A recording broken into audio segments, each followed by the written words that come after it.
Chapter 1074. Dark Emperor Claudi will temporarily be relieved of his duty as the dynasty ruler's personal guard captain. Quantum Demon Judith will temporarily replace him. Han Xiao perked up and browsed through this information. He could not help but ponder. The three universal civilizations each had a peak beyond grade A as the personal guard of their leader. The Red Empire had Dark Emperor Claudi, the Radiant Federation had Golden Ring, and the Arcane Church had God's Chosen Wernos, all of whom were direct beyond grade as. In the beyond grade, a circle of the dynasty, the Dark Emperor had a high status, and he was also famous for not getting along with others. After all these years of contact, Han Xiao already knew Claudi's personality very well. This guy was loyal to the dynasty. If there was no special reason, he would not be relieved of his duty as the personal guard captain. Furthermore, this did not happen at the same time in Han Xiao's previous life, so the possibility of it being a personal matter could be ruled out. It had to be that Claudi had accepted some special mission. It's probably the butterfly effect caused by me again. Maybe it has something to do with the evolutionary totem or the rescue of Hela. Han Xiao thought to himself. To be honest, he was a little worried about this. According to what he knew in his previous life, some of the direct beyond grade as of the advanced civilizations were loyal and dedicated, putting the civilization above their beyond grade A status. The Dark Emperor was one of them. These people were not the target of the united front of the beyond grade, but could even be enemies. If such a monster was allowed to move freely in the outside world, who knew what would happen? It might be an obstacle to the flickering world beyond grade A development union. However, it's useless to think so much now. Because of my existence, the destiny lines of many people have changed. I can only improvise. Han Xiao was helpless. As for Quantum Demon Judith, who replaced Claudi, he was a beyond grade of virtual mechanic of the dynasty. He guarded and protected the dynasty's main artificial intelligence, heroic soul, all year round. Speaking of which, the dynasty's direct beyond grade don't have much contact with our allies. Han Xiao's eyes flashed. In the beyond grade, a circle of the dynasty, the ones who liked to lurk the most were their allies, and the direct members of the dynasty seemed to be used to lurking. Unlike their allies, the experts from the direct line of the dynasty all had official positions. Some were stationed at the secondary dimensional outposts, some were the military instructors of the entire dynasty, and some were in charge of the special fleet guarding the borders. They did not have as much freedom as their allies. Only people like Kohler, who were half of the direct line of the dynasty, were more relaxed. Of course, it was also possible that the Empire felt that he was too weak. While he was thinking, virtual particles appeared out of thin air before him, condensing into Philip's image. Master Hum, Jatina and her team have arrived. It's time to inspect them. Philip blinked his big eyes. This was the reminder that Han Xiao had said. Oh, have they arrived? Bring them to the hall of the inner ring base. At the same time, gather Hela and the other calamity grade officers to meet the newcomers. Han Xiao stood up, put on the army commander's cape, and walked out of the room. Jatina and her team followed the receptionist all the way to the hall of the inner ring base. Many army officers also arrived one after another, curiously sizing up their future colleagues. Without the approval of the army commander, no one went up to chat for the time being. This group of people did not only include the 7 calamity grade supers that Jatina had initially jumped over, but there was also a second batch of people, including Schneider. A total of 11 people were waiting in the center of the hall, similarly sizing up the army officers. The two sides stared at each other, and after a while, Han Xiao and Hela finally arrived. Greetings, Captain of the Black Star Corps and Deputy Army Commander Hela. Jatina and the others immediately bowed. Han Xiao laughed. Everyone is here. Welcome to the Black Star Corps.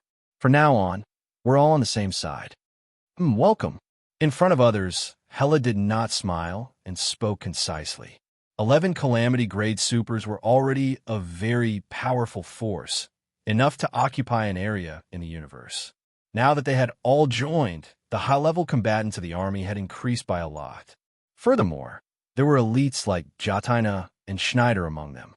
Every time a high-level combatant joined, Han Xiao would personally inspect them. These former officers of the Beast Ancestor had come to the Black Star Palace for this reason. As for your positions, I have yet to arrange them. If you have any requests, you can tell me, and I will consider them. Han Xiao smiled. Hearing this, everyone expressed that they did not mind as long as they could serve the army. Only Jatina had a different opinion. Your Excellency Black Star, if possible, I hope to become your personal guard. Oh, Han Xiao looked at her curiously. What do you think? Jatina raised her head and looked straight at Han Xiao. Her eyes were burning, and she did not hide her thoughts at all. The body does not lie. I have a lot of feelings for you, so I hope to be by your side often. If possible, I hope that something will happen between us.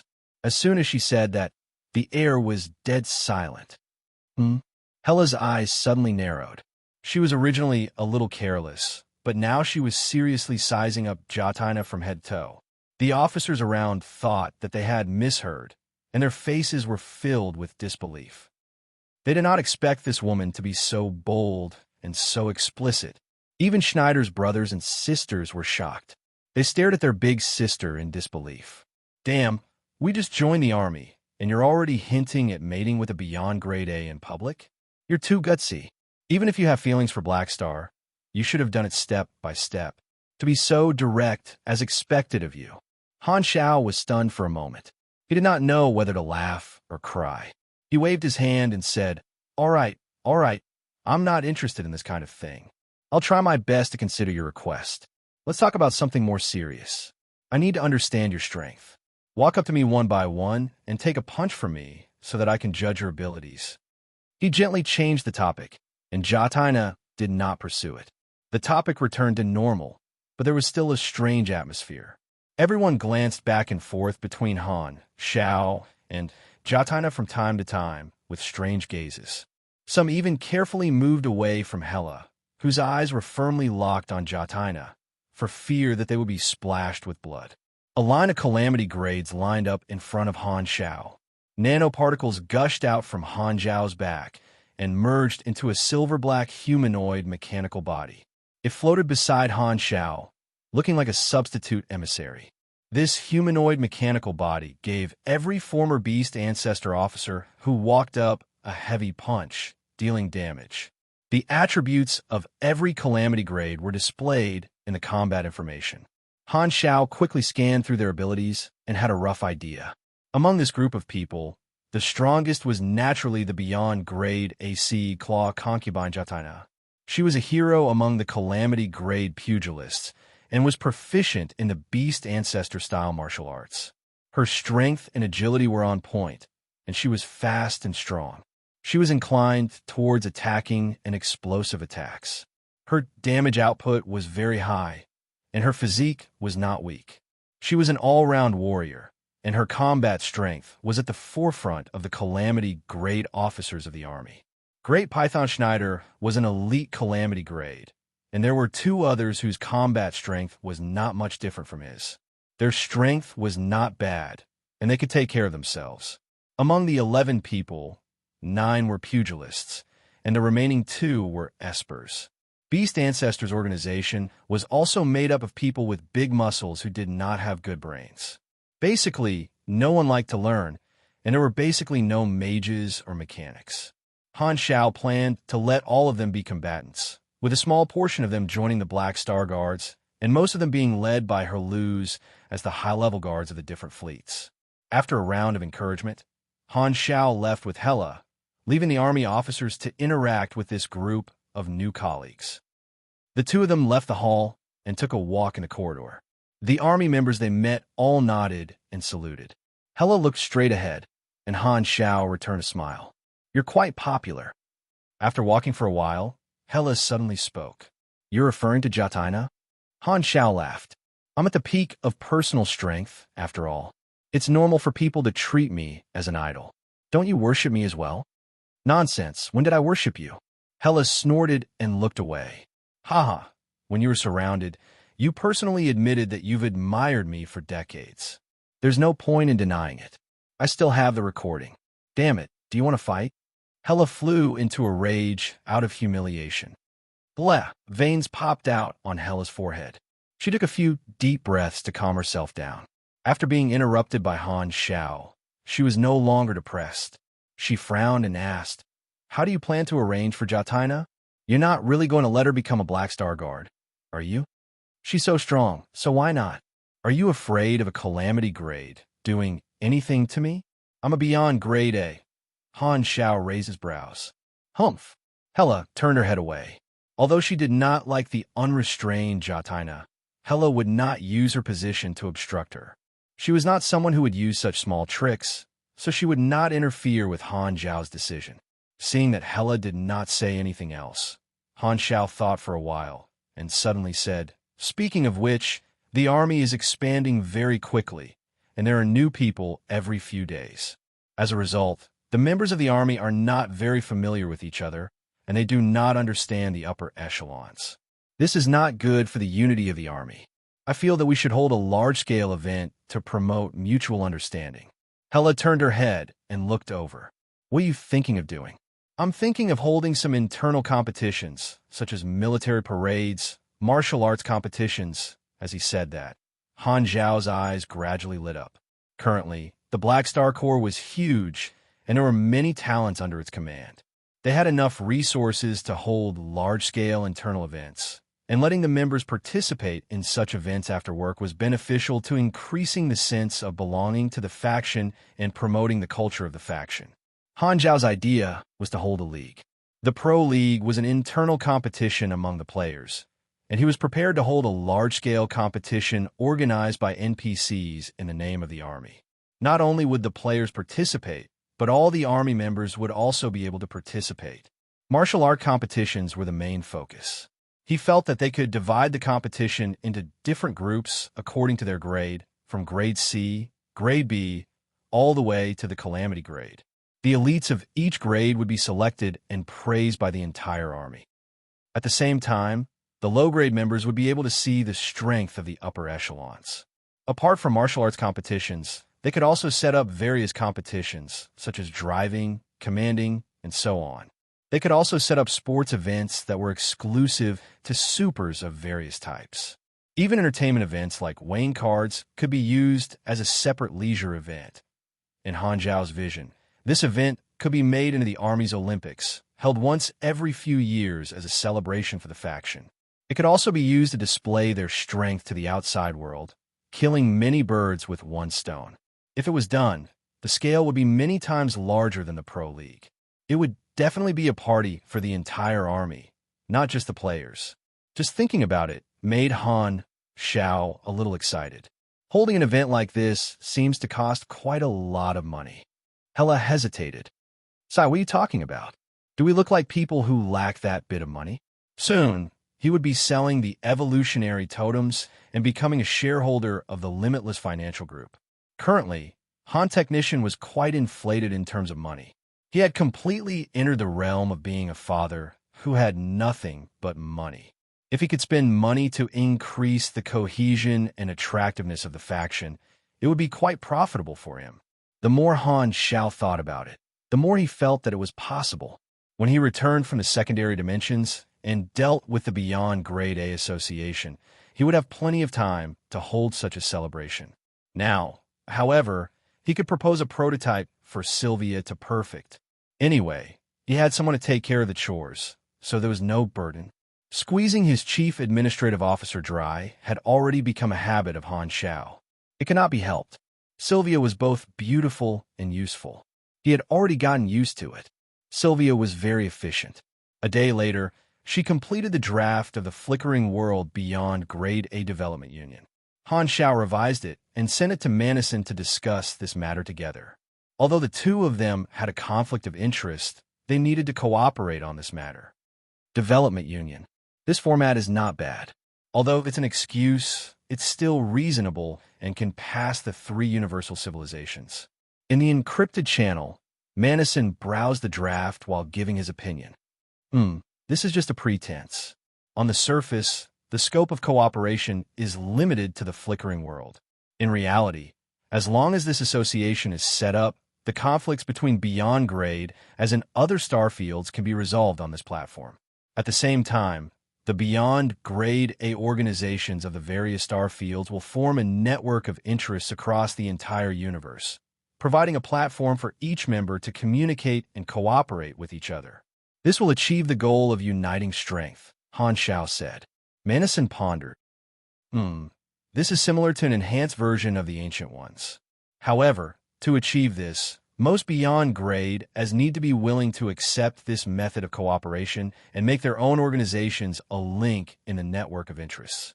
However, if there are no benefits, most people won't be willing to cooperate, and there's also the obstacle of belonging to the various factions. Han Xiao interrupted. Therefore, we have to declare that this association is neutral in nature. It's just a loose organization similar to the Ancient Ones to weaken the influence of faction affiliation as much as possible.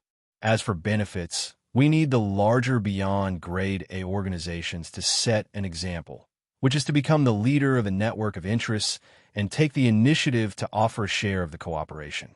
Only then will some beyond grade A organizations be willing to join. Who are the confirmed leaders now? Only me and you. Han Xiao shook his head.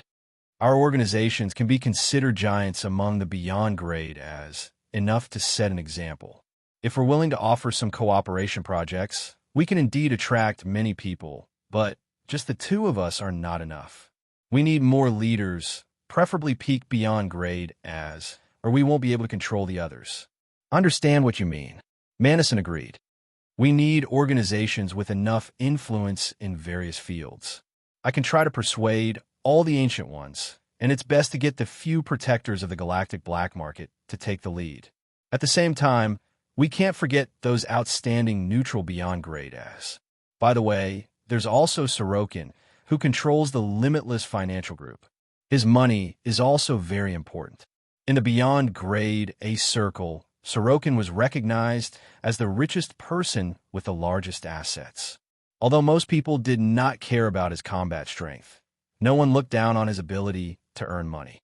This time, Han Zhao's eyes flashed. I have a question. With so many leaders, who will be the president? Hearing this, Manison narrowed his eyes. Since they were going to form the association, this question could not be avoided. The president of the Beyond Grade A Association was of great significance.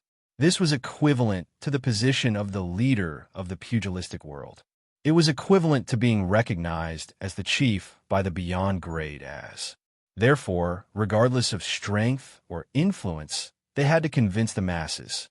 Pinnacle beyond grade, as were the prerequisites. Manison would undoubtedly become a popular candidate, and Han Xiao was also qualified to compete for the president. The president's position was risky. He would become the main target of the advanced civilizations, attracting firepower, but the benefits were also huge. Manison had his eyes on this position because of his own interests, and Han Xiao, as the main leader, had no reason to give up the position. After a moment of silence, Manison slowly spoke, avoiding this sensitive topic. There's only the two of us now. It's too early to discuss this matter. Let's persuade those people I mentioned earlier first. Okay. Han Xiao nodded slightly and hung up the communication. Only then did he let out a sigh of relief and frown slightly. Because this was a beyond grade A association, everyone was a big shot, so it was impossible to have say. Therefore, persuading the other beyond grade as to join now was equivalent to pulling in supporters for himself. Only with enough beyond grade, as could he become the president of the flickering world beyond grade A development union. To put it simply, this was a matter of fighting for face.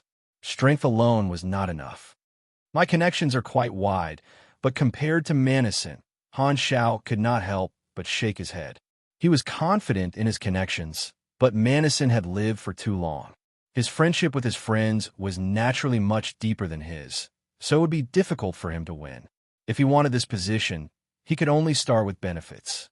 For example, letting others see that whoever became the president would bring more benefits. It's going to be difficult. It's probably going to be another fight, Han Xiao thought. Chapter 1075. After confirming that the plan was feasible, the two of them split up to recruit more people. The peak beyond grade, as that Han Xiao was more familiar with, were the three old friends of the dynasty. Most of the others were friends he had fought with. In comparison, Madison was more familiar with people. Radiance, Ethereal, the Galactic Black Market, and the neutral peak beyond grade as were all lobbied by him. Since his connections were indeed not as good as the other parties, Han Xiao did not stop Madison from doing more work. He had already made up his mind to compete from other directions. Only the dynasty's side was managed by Han Xiao. He sent the development union proposal to Milizhao's and Kant, inviting the two of them to participate in this grand event. As for the Dark Emperor, Han Xiao did not invite him. Thanks to the consensus reached during the meeting of the gods, most peak beyond grade as readily agreed to build a beyond grade A platform in the form of a development union. There were also a small number of people who hesitated, worried about the reaction of the three universal civilizations, but overall, it went smoothly. The direct beyond grade, as of the advanced civilizations, were not included in the list of invitees. When the development union was fully established, they would only send out invitations to this group of people. After all, most of these direct beyond grade as placed their own civilization above their personal interests. Although respectable, they were not on the same side. Kant and Milizhao's were both allies. While accepting Han Zhao's invitation, they also raised their concerns. Blackstar, your relationship with the dynasty has finally improved. Now that you're taking the lead to build a beyond grade A association, the dynasty will be unhappy with you, right? No ruler wants to see the unstable factors in their jurisdiction unite, but there's no other way. Everyone has different standpoints, so things can't always go as planned. Han Xiao nodded. Kant reminded him, you have to be careful. Madison's goal is to seek benefits. He wants to tie the beyond grade as together and use them as his bargaining chip. You're still young, so don't be used by him. These peak beyond grade as actually knew that Madison wanted to use them, but because they saw long-term benefits, they did not reject this plan. I know his intentions, but doing this is beneficial to the beyond grade as, if it can really be realized, it can reduce the number of beyond grade as killing each other due to faction affiliation. On one hand, Han Xiao wanted to preserve his strength. On the other hand, he wanted to intervene in the calamity of the supers as a chess player. If you ask me, Kant lowered his voice and said, if the Beyond Grade A Association is fully formed, we can solve the problem of excessive individual strength on our own. Every time the Beyond Grade is grow to a certain point, we'll do an internal cleansing and get rid of some of the non-lawful fellows, actively balancing the ratio of individuals to the collective. This is better than the three universal civilizations doing it personally. Hearing this, Han Xiao couldn't help but take another look at him. This was to snatch the liquidation right from the hands of the three universal civilizations, using some ordinary beyond grade as the price to maintain their peak beyond grade A status. If they continued to develop normally, the Beyond Grade A Association would indeed have a certain chance of evolving into such a state. When the Beyond Grade as were strong enough and successfully raised their status, the association would actively control the number of Beyond Grade as to prevent the three universal civilizations from massacring the Beyond Grade, as, with the Beyond Grade A Association trimming the branches, they would maintain the number of Beyond Grade as at a level where they could threaten the three universal civilizations, but not force them to take action. This way, they would be able to decide who to kill and how many to kill. With the initiative in hand, their losses would naturally be much smaller than if the three universal civilizations took action. Among the peak Beyond Grade, as there were probably quite a few who had the same idea as Kant. The act of climbing the wall and pulling out the ladder was nothing new. After all, once the number of Beyond Grade as reached a certain level, the nature of the organization would gradually change. To most Beyond Grade, as the risk far outweighed the benefits. As expected, although these peak Beyond Grade as agreed to join, they all had different plans. Han Xiao narrowed his eyes and did not say anything. Overall, there were no twists and turns in recruiting people. Very soon, the operation was carried out. The organizations of the leaders cooperated, mobilized resources, and planned to choose a location in the flickering world to build the development union's headquarters. Such a huge movement naturally couldn't be hidden from the other organizations, and the leaders did not intend to hide it. After all, the nature of the organization was not a secret, and the three universal civilizations were supposed to know about it. Of course, the news also reached the dynasty's ears. "Pa, Black Star is pushing his luck." In the ruler's office, Bekarodi slammed the table with a furious expression. He pulled a few of the hardline upper echelons and angrily scolded Han Shao in front of Unravel. "Look at Black Star's recent actions. He doesn't even put the dynasty in his eyes. He just eased the relationship with the dynasty, and he dares to do such a thing. Does he think that the dynasty's kindness in opening up the evolutionary totem is weakness?" Unravel rubbed her brows. "Then what do you think we should do?" Bekarodi yelled. "I think we should warn Black Star. If he insists, the dynasty will withdraw the order to open up the evolutionary totem as a warning to him." Unravel did not comment. "If we withdraw this order, what do you think Radiance and Ethereal will do?" "Humph, the two of them have coveted the evolutionary totem for a long time, but they know what's more important. On this issue, the evolutionary totem has to stand aside.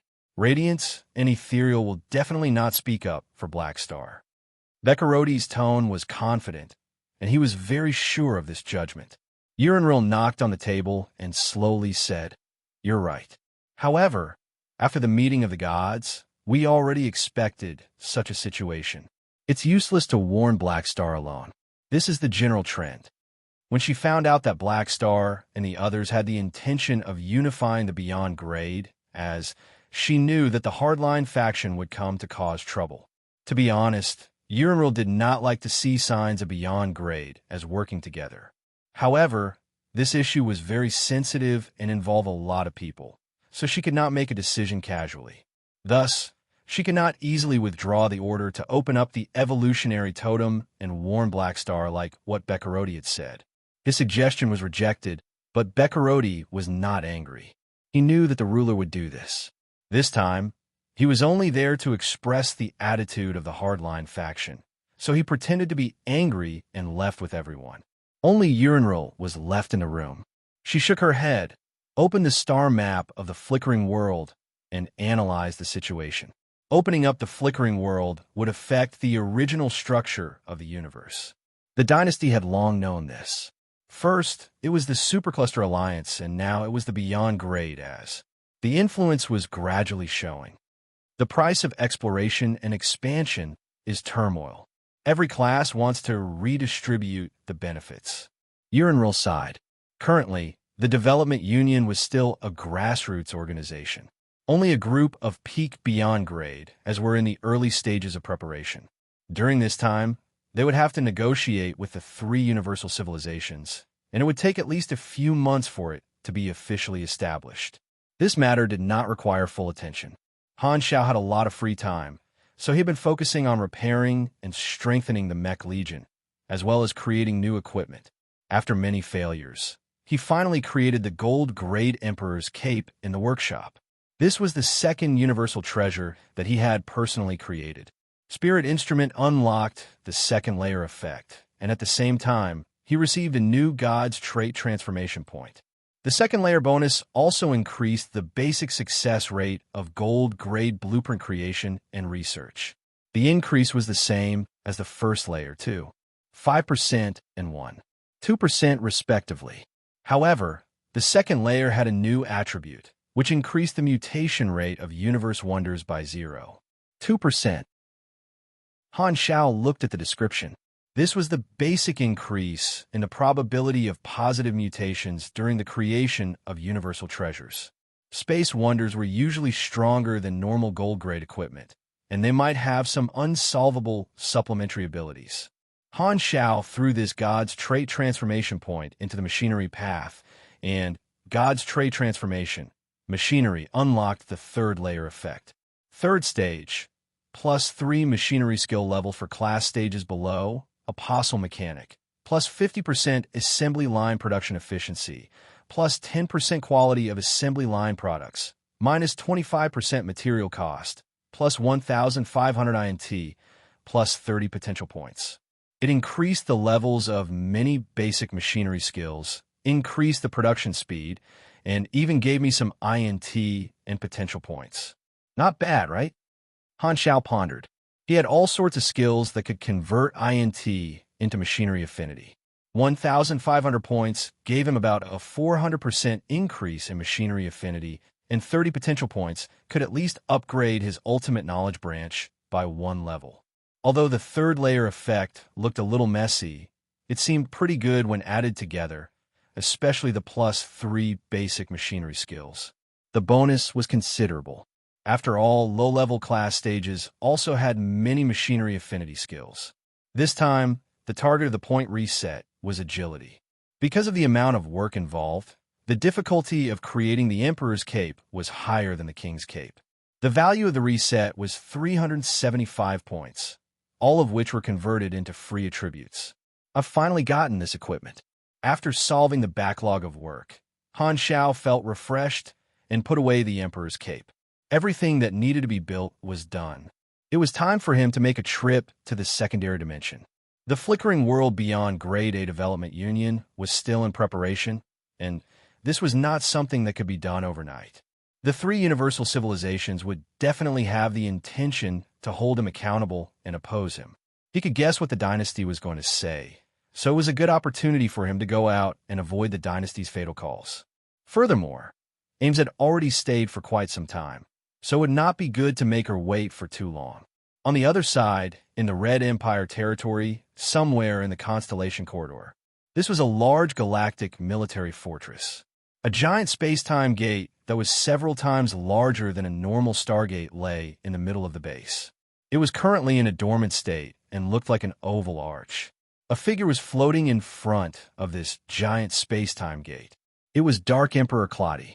He had taken off the uniform of the ruler's guards and changed into a specially made lightweight mechanical suit.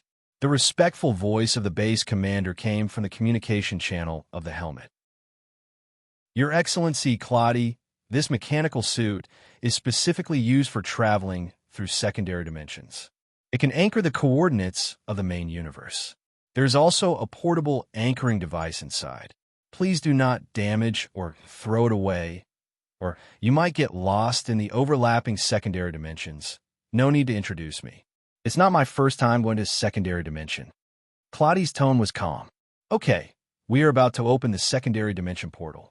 His Excellency Guzer, who is in charge of the outpost, will welcome you. As his voice fell, the giant space-time gate in front of him gradually activated. Bright rays of light emerged from the gate and quickly turned into a vortex.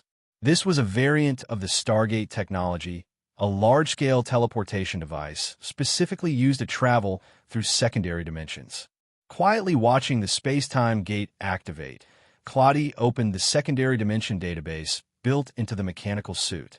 It stored the overview of the secondary dimensions that the dynasty had explored over the years, including the space coordinates and energy frequency records. The situation of the secondary dimensions was very different from the main universe. This database was equivalent to a map, and at the same time, it could use tracking devices to remotely mark it. It was equivalent to a pathfinding system.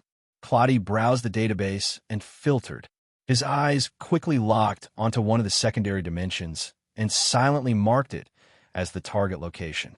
This secondary dimension was called Evil Convergence. Chapter 1076. The secondary dimension was a bizarre world made up of a variety of planes. Many secondary dimensions had very different physical laws from the main universe, and most of them were not suitable for living creatures in the main universe. Some were naturally formed, while others were created from the imagination of advanced mages. The main universe was like the branches and roots of a tree, while these secondary dimensions were like leaves and fruits. There was a nutrient energy connection between them. The researchers in the universe had created a worldview model for the secondary dimensions.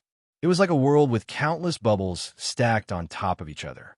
Each bubble represented a secondary dimension, and the space walls were much weaker than the main universe. The advanced civilizations had always been keen on exploring the secondary dimensions. Not only could they obtain special resources, but they could also develop various new technologies by studying the phenomena of different secondary dimensions.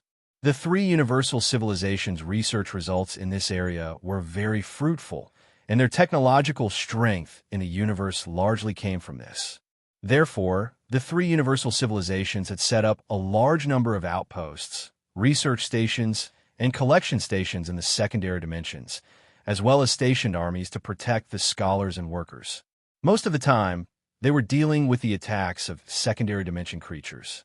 Outpost A000 was the dynasty's largest secondary dimension military camp, set up in a secondary dimension suitable for survival. The dynasty's exploration of this place had already been completed, and they had completely controlled and transformed this secondary dimension. They hoarded a large number of troops and used it as the dynasty's headquarters in the secondary dimension, acting as the gateway for the dynasty to enter the secondary dimension world. As soon as Claude stepped into this place, a magnificent scene jumped into his eyes. This secondary dimension separated the heavens and the earth, and the reddish-brown land extended all the way to the end of his vision without any bends. The continuous dynasty bases were located here, like a forest made of steel, and there was no end in sight. There were no stars in the sky, only gradually changing colors, like the blood-red clouds when the sun set. Magnificent rays of light flowed in the sky like the wind and clouds, forming a fog-like scene, forming different shapes. At the same time, in the distant sky, there seemed to be some kind of invisible light source hanging, forming the Tyndall effect, emitting a misty and dreamy light path. Claude was very familiar with this dreamy scene, but he had not seen it for many years. At this time, he could not help but stop and admire it. At this moment, a thunderous and forthright laughter suddenly rang out in the surrounding space. "Ha ha, Claude, you're finally on holiday?" Hardly had he concluded his sentence when a bolt of blue and green lightning darted out of the ground bases and stopped in front of Claude in the blink of an eye, revealing a brawny figure wearing the uniform of a senior general of the Imperium. Seeing this person, the usually serious Claude couldn't help but reveal a faint smile. "Guzer, long time no see." "Haha, I didn't expect you to come looking for me as soon as you're on vacation. You're indeed a good brother." The burly figure laughed. This person was a hybrid of the dynasty's human race and the Silvers, but he did not have much of the elegance of the Silvers. He had a rough and masculine appearance, with a wild beard and braided hair. If Han Shao was there, he would definitely mistake him for Zhang Fei.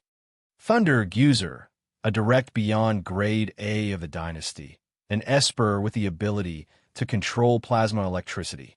He was the guardian of the secondary dimension army all year round. The two of them had similar qualifications.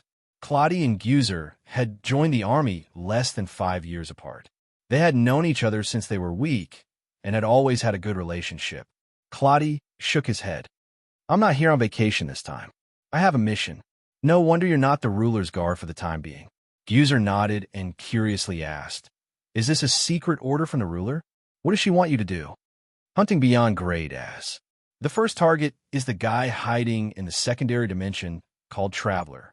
He's suspected to have participated in the war in the flickering world not long ago. You know about that, right?" "Haha, of course I know. There's no entertainment here, but I watch the dynasty's news every day. I heard that Black Star defeated 12 beyond grade as, including Kasui and Sierran. How powerful. I really want to spar with such a strong person, but it's a pity I haven't seen him with my own eyes." Guzer's tone was filled with regret. He was guarding the secondary dimension and could not leave his post. "There will be a chance in the future," Claude comforted. Guzer did not hesitate and smiled. "Black Star is a great lad. When you retire, he'll probably be the one to replace you. It's a pity he's not a direct member of the dynasty." Claude did not comment and changed the topic. "The secondary dimension is your territory. I need your help to track Traveler." "No problem." A cold light flashed in Guzer's eyes. "In recent years, there have been more and more rats hiding in the secondary dimension. It's time to teach them a lesson. In a certain secondary dimension, Traveler was flying like a meteor wrapped in magic light. Suddenly, his speed came to a halt, and a hesitant look appeared on his face. Strange. Why do I suddenly feel uneasy? Mages would not ignore their intuition. Traveler stopped, took out a crystal ball, and cast a divination spell. He held the crystal ball with both hands, and specks of light floated out from his palms and merged into the crystal ball. Soon, the crystal ball rippled, and an image appeared. Claudi's face quickly appeared and disappeared. The Dark Emperor? Why would he have a relationship with me? Traveler's expression changed slightly. His actions during the rescue of Hela had only been pretending to spar and indirectly put pressure on them. He had not directly participated in the siege. In his opinion, even if the Black Star Corps was suspicious of him, as long as he hid in the secondary dimension, the other party would not waste their energy to make a big fuss. However, he did not expect the dynasty to bring out the Dark Emperor. It felt like killing a chicken with a butcher's knife. In front of the Dark Emperor, he had to admit that he was a chicken. If I meet the Dark Emperor, I definitely won't be his match. Traveler's mood was solemn. Even if he had mastered evil convergence, he did not think that he would be able to defeat the Dark Emperor. That was a peak beyond grade who could control dark energy and dark matter. Even Golden Ring, who had once controlled secondary dimensions, was defeated by the Dark Emperor. He did not think that he was stronger than Olu. After thinking for a while, Traveler's eyes flashed. Now that I've shown evil convergence, the dynasty will definitely use this as a clue and track me down. If I don't appear, they'll definitely do something to evil convergence. Looks like I can only find some helpers to ambush the Dark Emperor. He had not stayed in the secondary dimension for so many years for nothing. Not only did he maintain a good relationship with some powerful creatures in the secondary dimension, but he also knew many beyond grade as who stayed in the secondary dimension. Some of them were not even on the list of beyond grade, as recorded in the main universe. On the other side, in a hidden secondary dimension, a teleportation gate suddenly appeared, and a few small battleships flew out. Their outer armor did not have any organization insignia, and their models were top-notch high-warp speed spaceships. They were equipped with a full set of secondary dimension navigation components, so they looked a little heavy and bloated. In the command room of the main ship, many operators were focused on their work. Everyone was wearing a full set of mechanical suits, so their appearances could not be seen. In front of the porthole, two figures stood. They were wearing a hood and a long robe. Their faces were covered with special equipment, and only the difference in their physiques could be seen. It was a man and a woman. The man was short and stocky, while the woman was tall and slender. These two were the commanders of this trip. They belonged to the same organization and had a special mission on their shoulders. Your Excellency Law, Your Excellency Faye, we have arrived at our destination. Please instruct us on the next step. An operator who looked like an officer reported to the two of them. These two people were called Law and Faye. These are not their real names, but their code names in the organization. The short and stocky man was Law. He nodded and slowly said, "Follow the plan. Divination shows that Black Star will bring the primal chaos mysterious energy into the secondary dimension soon. Activate all the life form detection radars in the secondary dimension secret strongholds. Increase the detection range to the maximum, and set the target's life form strength to peak beyond grade A." Faye's cold voice also sounded at this time. "The secondary dimension is our home ground. Our mission is to seize the primal chaos mysterious energy. Black Star is very strong, so we need to avoid a direct confrontation. The leader has asked us to bring many technological products, which will be enough to trap Black Star for the time being." Then, she paused and added, "If we use conventional methods, we won't be able to detect him. If we can't find it with conventional detection methods, the leader will allow us to use the Destiny's Child Esper ability form once." In the actual combat training room of Black Star Palace, Han Shao called Ames to his room. "Busy man, you finally have time?" Ames raised her eyebrows and said with a teasing tone, "I'm busy with work, so I can't help it." Han Shao laughed, took out a compressed orb, and tossed it to Ames. "This is a special mechanical suit suitable for survival in secondary dimensions. I built it myself. Try it on. Buzz. With a burst of mechanical force, the compressed orb expanded and turned into a black mechanical suit, which clung to Ames's body. It was light and tight. She moved around a little, and her movements were not sluggish or uncomfortable. She clicked her tongue and said, "It fits very well. Looks like you know my body very well. You're very observant." "That's because I touched it before." Han Xiao coughed. "Furthermore, it clearly has the nanotransformation function, so it can fit perfectly no matter what body type it is. What's there to be surprised about?" While complaining in his mind, his hand were not slow either. He summoned the modified mysterious energy. "Black Star, are you ready to go?" Seeing this, the primal chaos mysterious energy became excited and could not wait to meet up with his old friend. Han Xiao nodded and explained to Ames, "The primal chaos mysterious energy has the ability to travel through secondary dimensions. With him leading the way, we can save a lot of energy." Among the 5 major class systems, only mages and mechanics could enter and exit the secondary dimensions stably. They used different technology systems to enter the secondary dimensions. Espers were a random factor.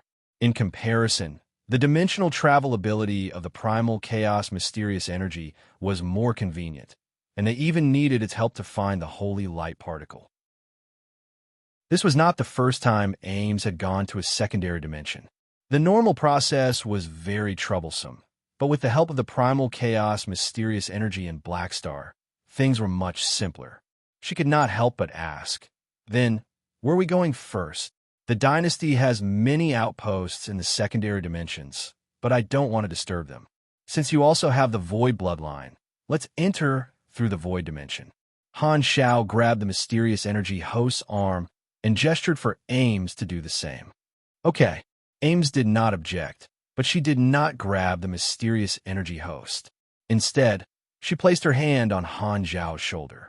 Normal people would have to make sufficient preparations when going to a secondary dimension, but the two of them were beyond grade, so they did not need to prepare anything. It was a trip, so they had to have the feeling of going as they pleased. The next moment, the primal chaos mysterious energy activated its ability. Red energy gushed out and covered the two of them along their arms. Swoosh! With a flash of light, the 3 of them disappeared. Their vision blurred slightly, and the scene before them changed drastically. They were no longer in Black Star Palace, but in the familiar Void dimension. That was fast. Ames was shocked. This is an ability it was born with. To it, returning to a secondary dimension is like returning home. It's as easy as a fish in water. Han Xiao smiled. The mysterious energy host's combat strength was not bad, and at the same time, it had many convenient Esper abilities. It was truly a useful tool. Ames took a deep breath of void energy, feeling the excitement in her cells. She was in a much better mood. She chuckled and said, "Do you have any travel plans? Let's get down to business first. We'll have plenty of time to walk around afterward." After Han Xiao said that, he turned around and knocked on the mysterious energy host. "Do you know what the secondary dimension where the holy light particle is called?" "I don't know what you call it in the outside world, but I recognize its energy fluctuation, so I can track it," the primal chaos mysterious energy explained. Hearing this, Han Xiao nodded. He had checked the dynasty's exploration records of secondary dimensions based on the primal chaos mysterious energy's description, but he did not find any similar secondary dimensions. This meant that the location of the holy light particle should not have been discovered yet. It made sense. If the holy light particle's nest was destroyed by an advanced civilization, it would not be able to comfortably stay at home. Thus, they could only rely on the primal chaos mysterious energy to lead the way. Let's go. I can't wait to teach it a lesson." The primal chaos mysterious energy was eager to give it a try. It could not control the carrier by itself and needed Han Xiao's approval. Hearing this, Han Xiao could not help but laugh. The holy light particle probably had the intention of tearing apart its old friend. "So, you're the one who lured the enemy here?" Shaking his head with a smile, Han Xiao was about to speak when his expression suddenly changed. Rumble. At this moment, the void energy around them suddenly went berserk. Ames also sensed it. She narrowed her eyes, looked into the distance, and said in a low voice, "That's right. Something seems to be coming. P.S.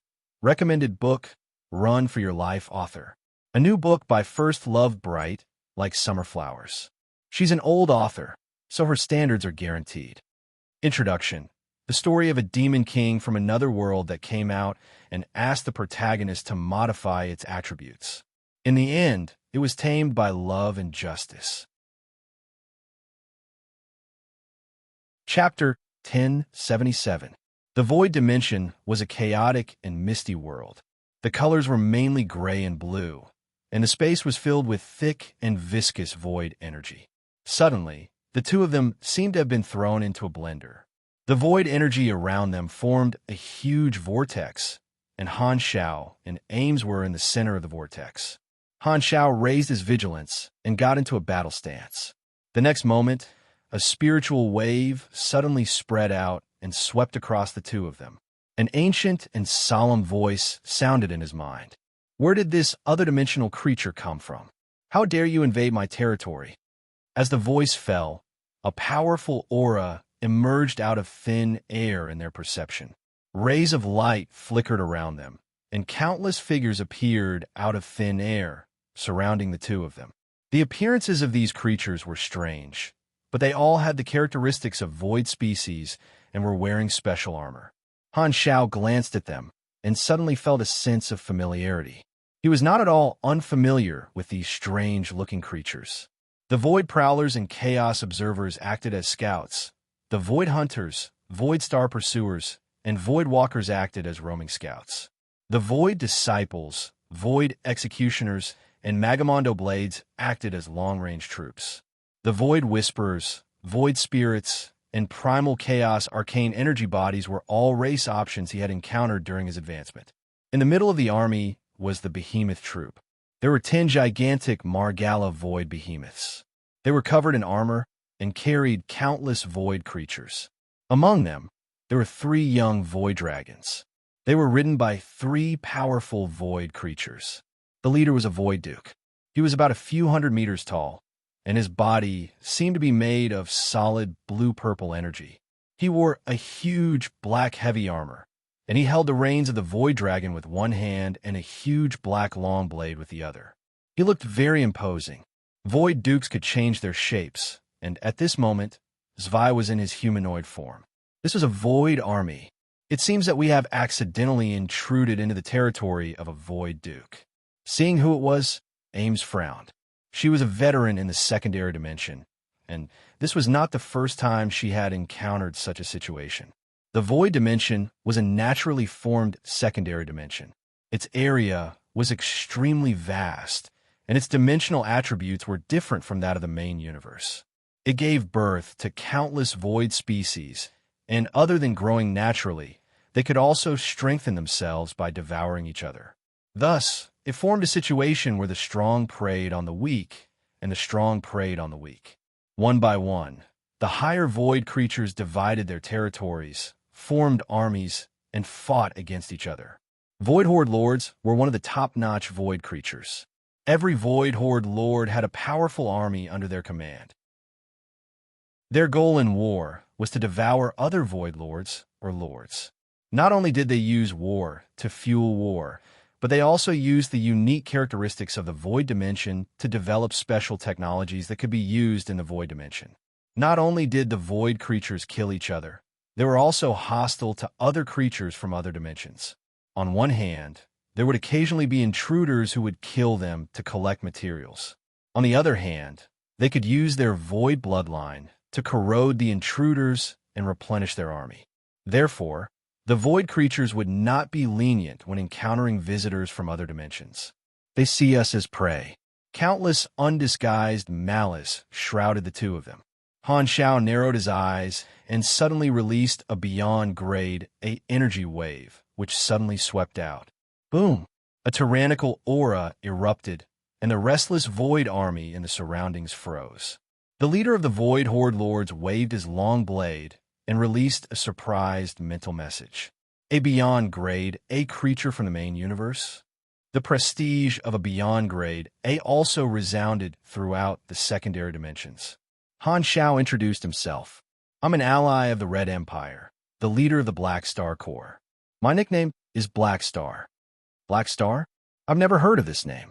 The exchange of information between the main universe and the void dimension was limited, and most void creatures did not care about the news of the main universe.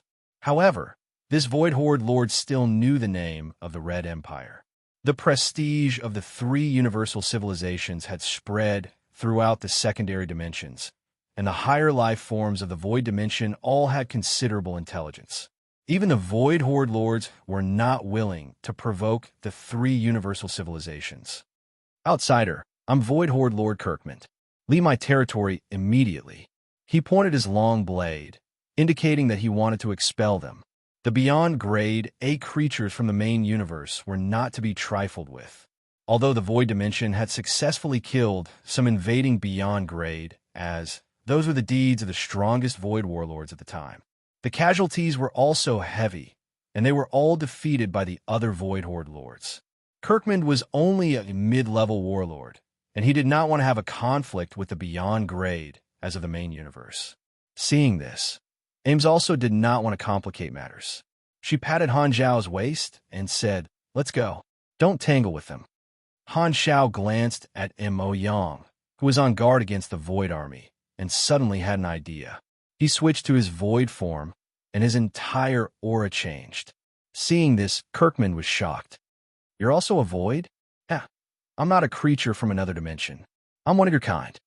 After Han Xiao entered the Beyond Grade A realm, he had transformed into his exclusive race. However, his Void bloodline did not disappear. It had only merged with him.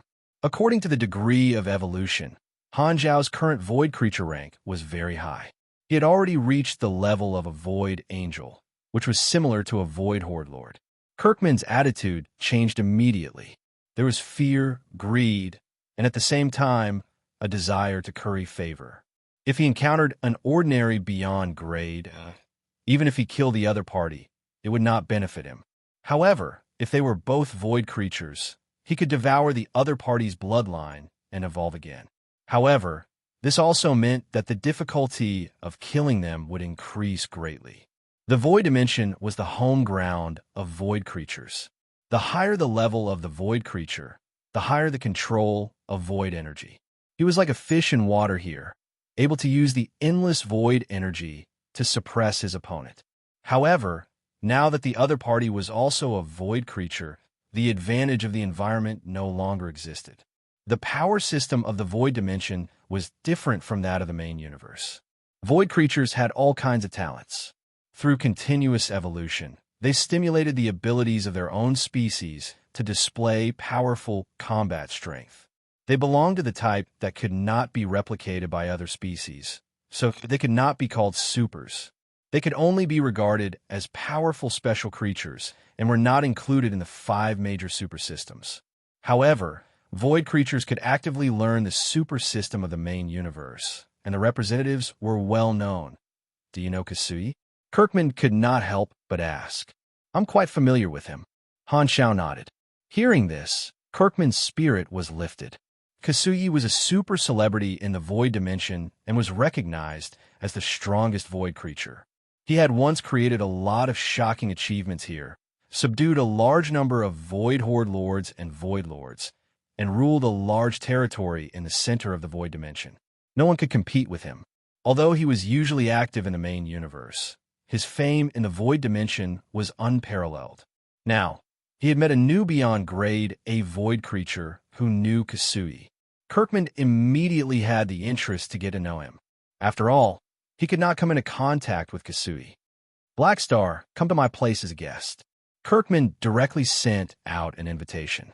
In the Void dimension, there were not so many formalities, and his words were all straightforward. "Okay, let's go take a look." Han Xiao had the same intention. Since he had met this Void Horde Lord, it was a good opportunity to exchange some information. Anyway, he still had a destination for this trip, so he was not afraid of delaying it for a while. Moreover, there were good things in the Void dimension. The Void Lord core that Austin had given him back then had allowed him to purify his bloodline. Although he was already a peak beyond grade, there might be something that could strengthen his void talent. It was good to try his luck. Speaking of luck, Han Xiao could not help but think of the favorite of the stars, Aura on Ames. Although he did not bring Fu Ding along, Ames' luck did not seem to be bad, and he could take advantage of it. This is the road sign. Follow me. Kirkman waved his finger and shot out a ball of void energy. It contained the coordinates, and it was sent to Han Xiao. The next moment, the surrounding Void Lords instantly flickered and disappeared from the Void dimension. However, there were no creatures that could fly normally, and all of them had mastered the traditional skill of void travel. Seeing this, Ames shook her head helplessly. You actually exposed your identity as a void creature. When Hela and I were training in the secondary dimensions, we did not dare to do so. Otherwise, we would not have been able to return. That's because you're skilled. Han Xiao laughed. Secondary dimensions were still dangerous for normal beyond grade but peak beyond grade as we're not afraid. The two of them followed the road signs and traveled through the void dimension, quickly arriving at Kirkman's base. This was a magnificent city suspended in space. Its entire body had a crystalline texture, and the base was translucent. One could see the bright energy core within, surrounded by dense grayish-blue void energy. In the void dimension, natural materials were extremely rare. Generally, they were refined using special techniques to transform the void energy into crystals. To build such a city, the expenditure was extremely huge. The huge city was filled with bases. Rather than calling it a city, it was more like a large military camp. The two of them arrived at the main hall in the center of the city, and Kirkman welcomed them in. He shrunk his body to the same size as Han Xiao, and after sitting down, he could not wait to ask, Black Star, where were you born? This was Pandao. He had thought that Han Xiao was a native void creature. Han Xiao did not hide and explained that he was a void creature that had been living in the main universe. The two of them chatted and exchanged information. Han Xiao introduced the situation of the main universe, and Kirkman talked about the situation of the void dimension. In his previous life, the player's understanding of the secondary dimensions was limited, and they only came into contact with them in the later stages of the game. Furthermore, many secondary dimensions did not have the habit of recording history, and Han Xiao also lacked information about the current void dimension. After chatting for a while, Han Xiao had a general understanding of the current situation of the void dimension.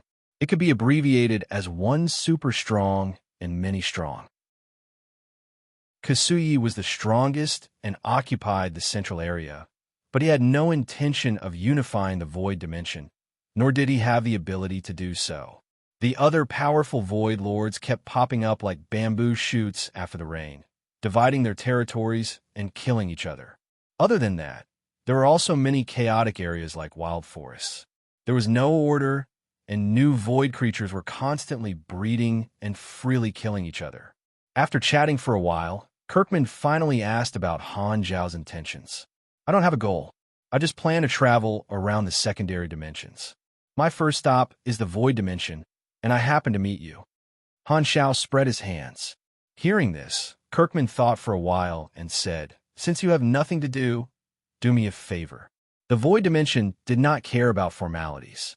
Although it was the first time they had met, Kirkman did not hold back. What do you want me to help you with? Han Xiao was curious. I've always wanted to get rid of Bagdora. He's also a void lord, and his territory is close to mine.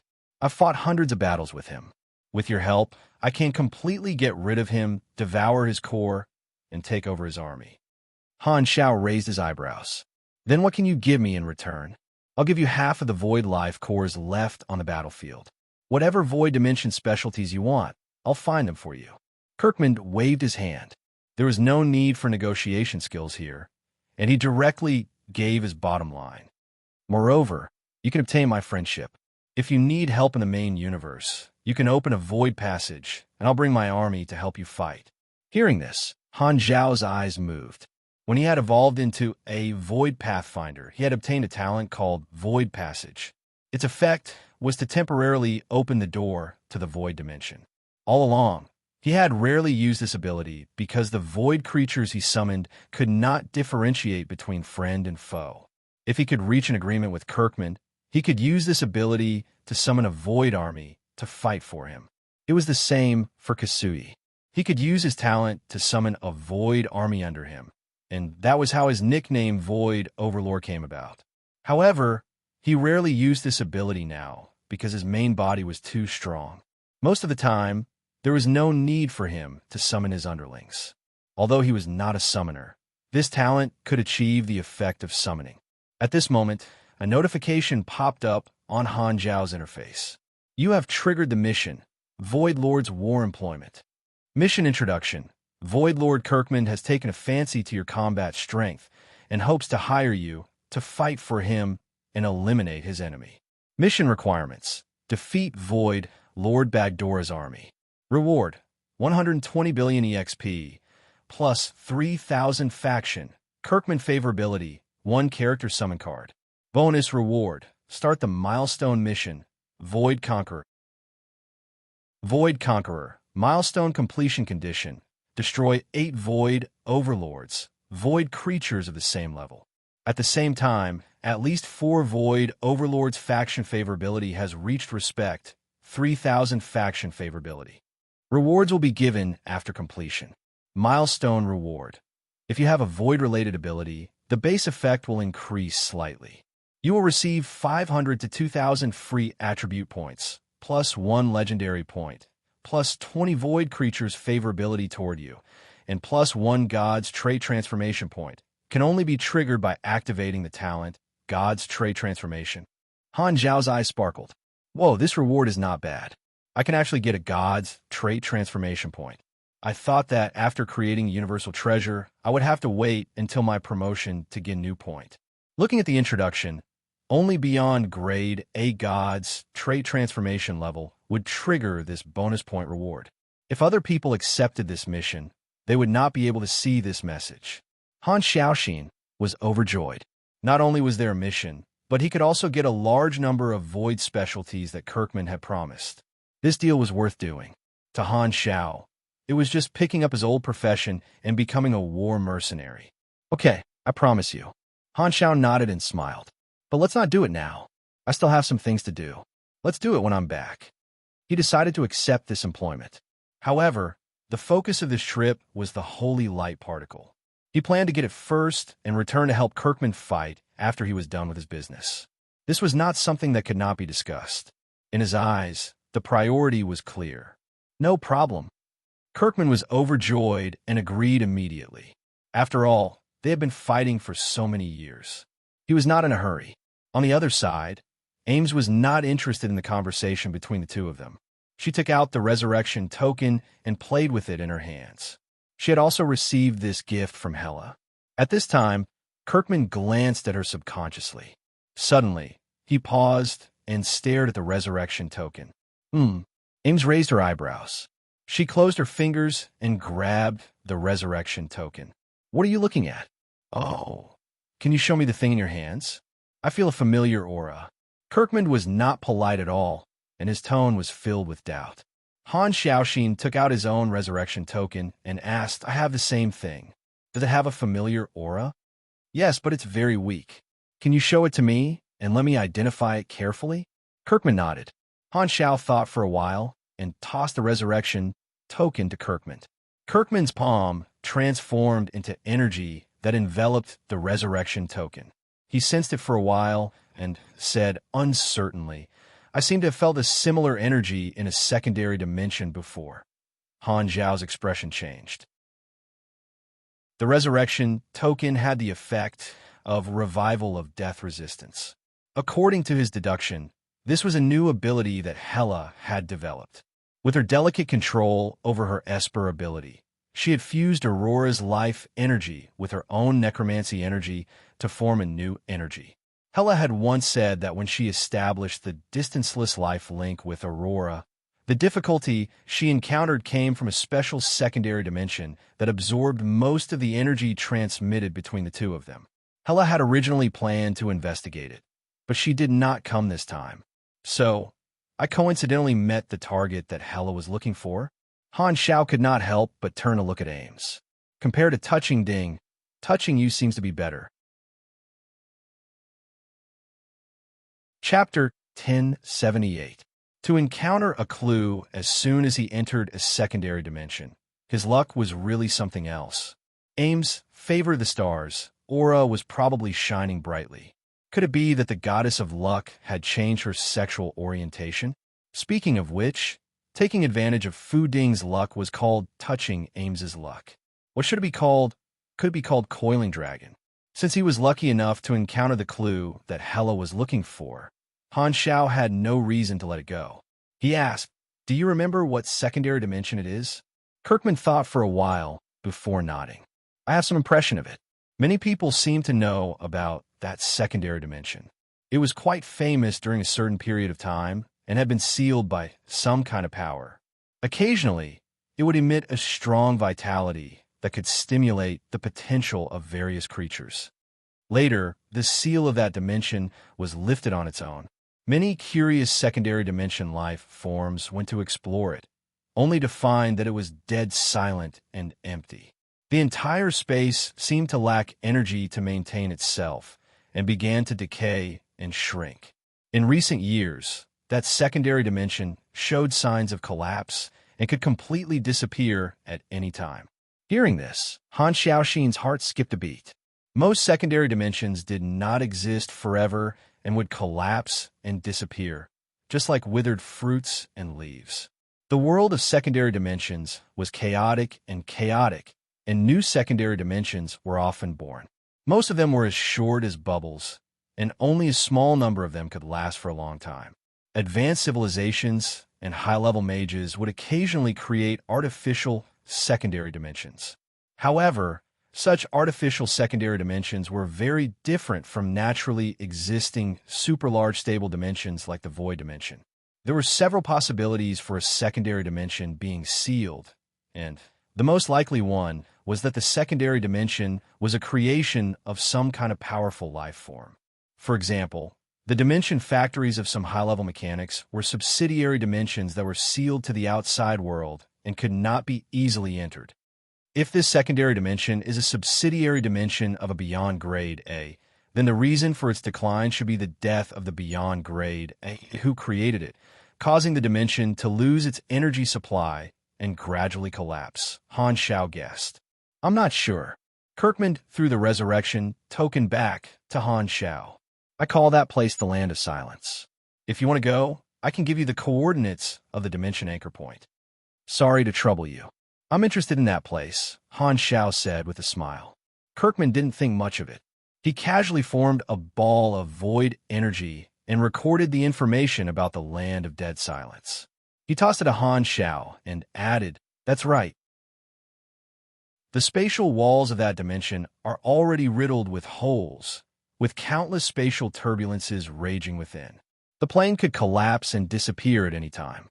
Be careful. If you're swept away by the spatial turbulence, you might get lost in the endless secondary dimensions." Han Xiao took the ball of energy and read the information within. He then stood up and nodded. "All right, I'll take my leave first." This was an unexpected gain of this trip.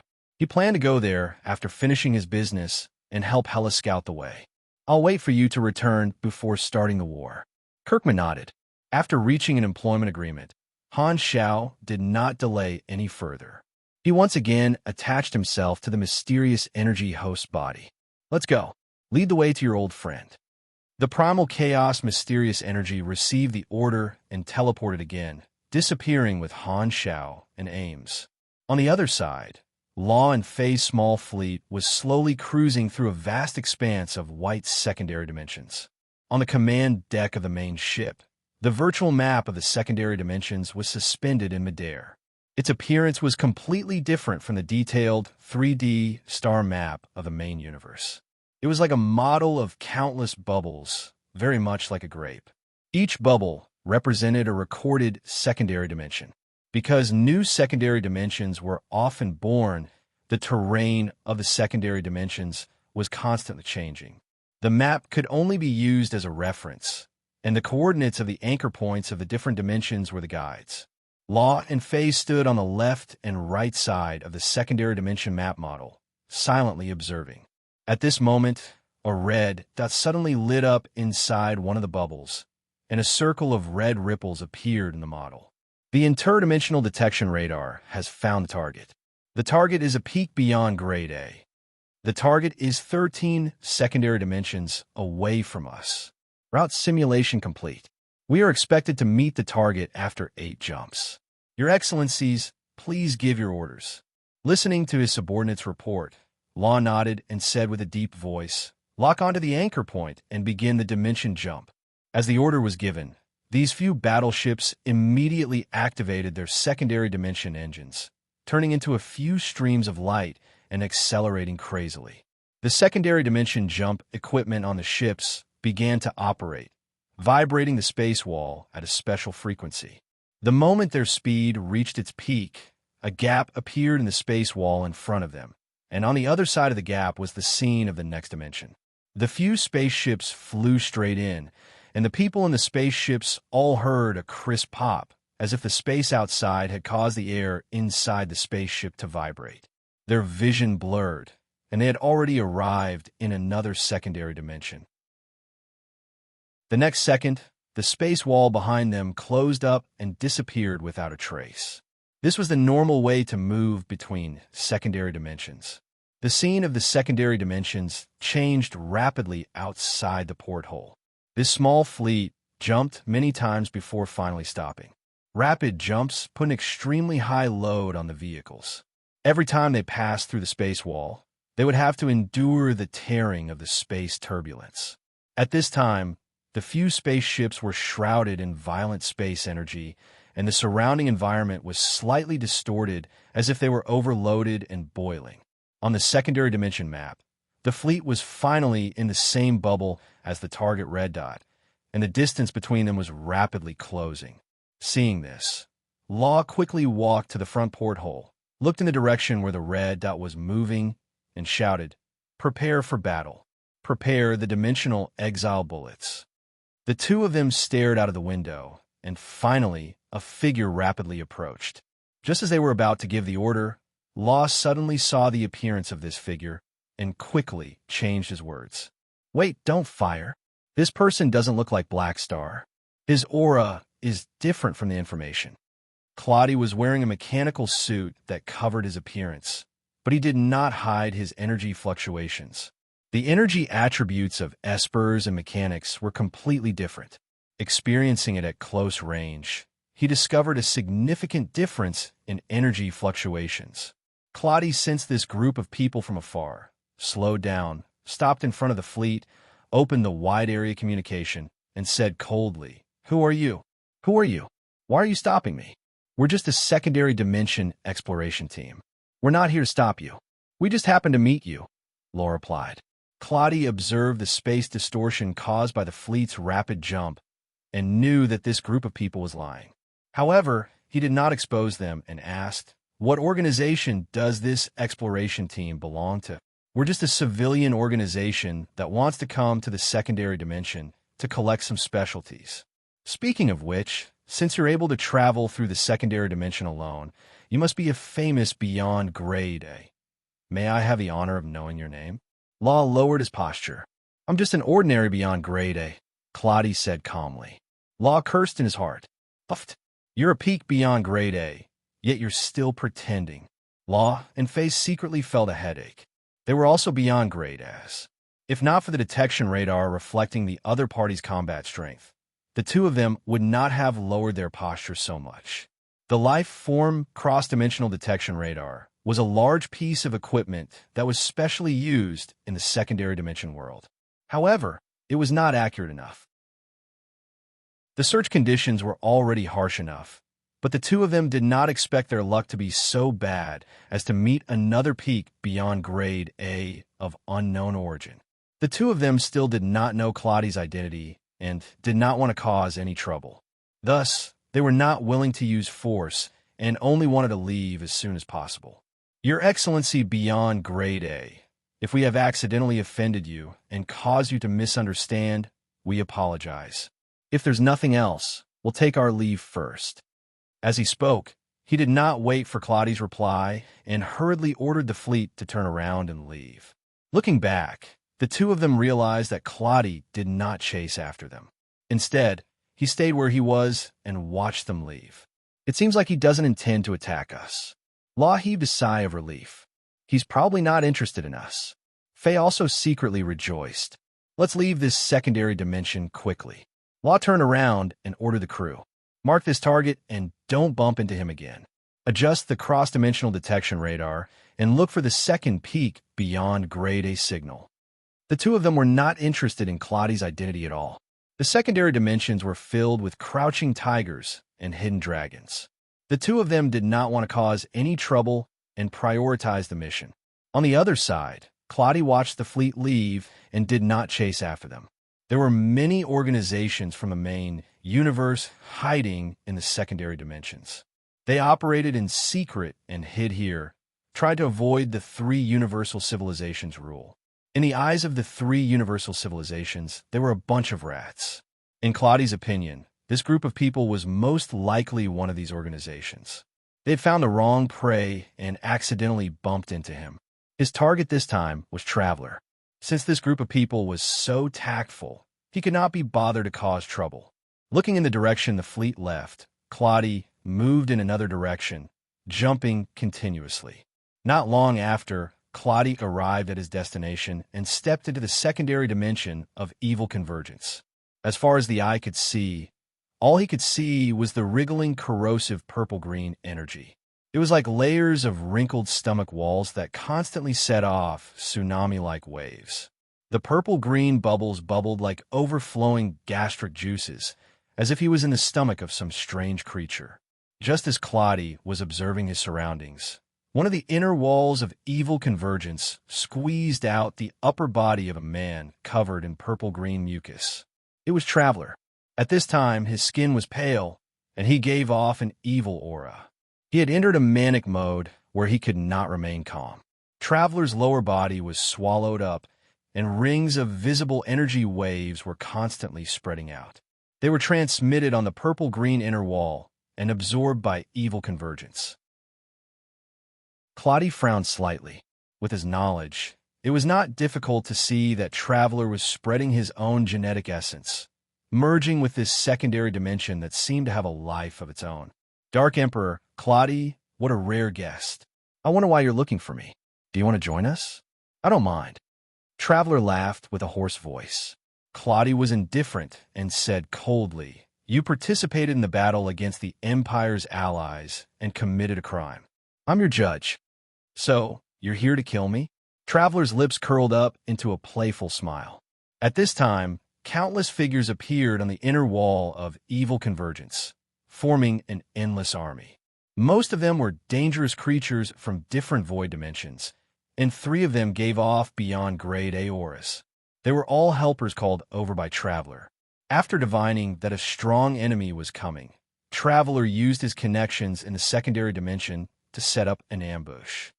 This is the Dark Emperor of the main universe.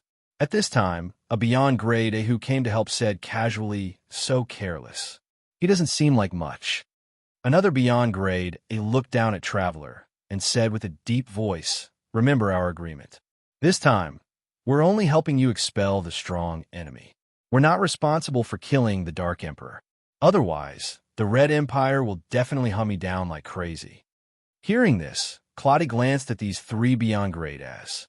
They were all unfamiliar supers that he had never seen before. The 3 universal civilizations could not monitor the birth of every Beyond Grade A. There would always be some who were unwilling to be recorded by the 3 universal civilizations. As long as they hid their identity and strength, did not form an organization, and did not do anything, the 3 universal civilizations would not know of their existence. Quite a number of them hid in the secondary dimensions and never appeared in the main universe. Among them, there were neutrals who were worried about being persecuted, and there were also secret forces belonging to other advanced civilizations. For example, after the supercluster civilizations went through the tragedy of the Pinnacles, they did not dare show too many Beyond Grade as on the surface, so they sent some of their secret allies into the secondary dimensions to hide, not letting the three universal civilizations know of their existence.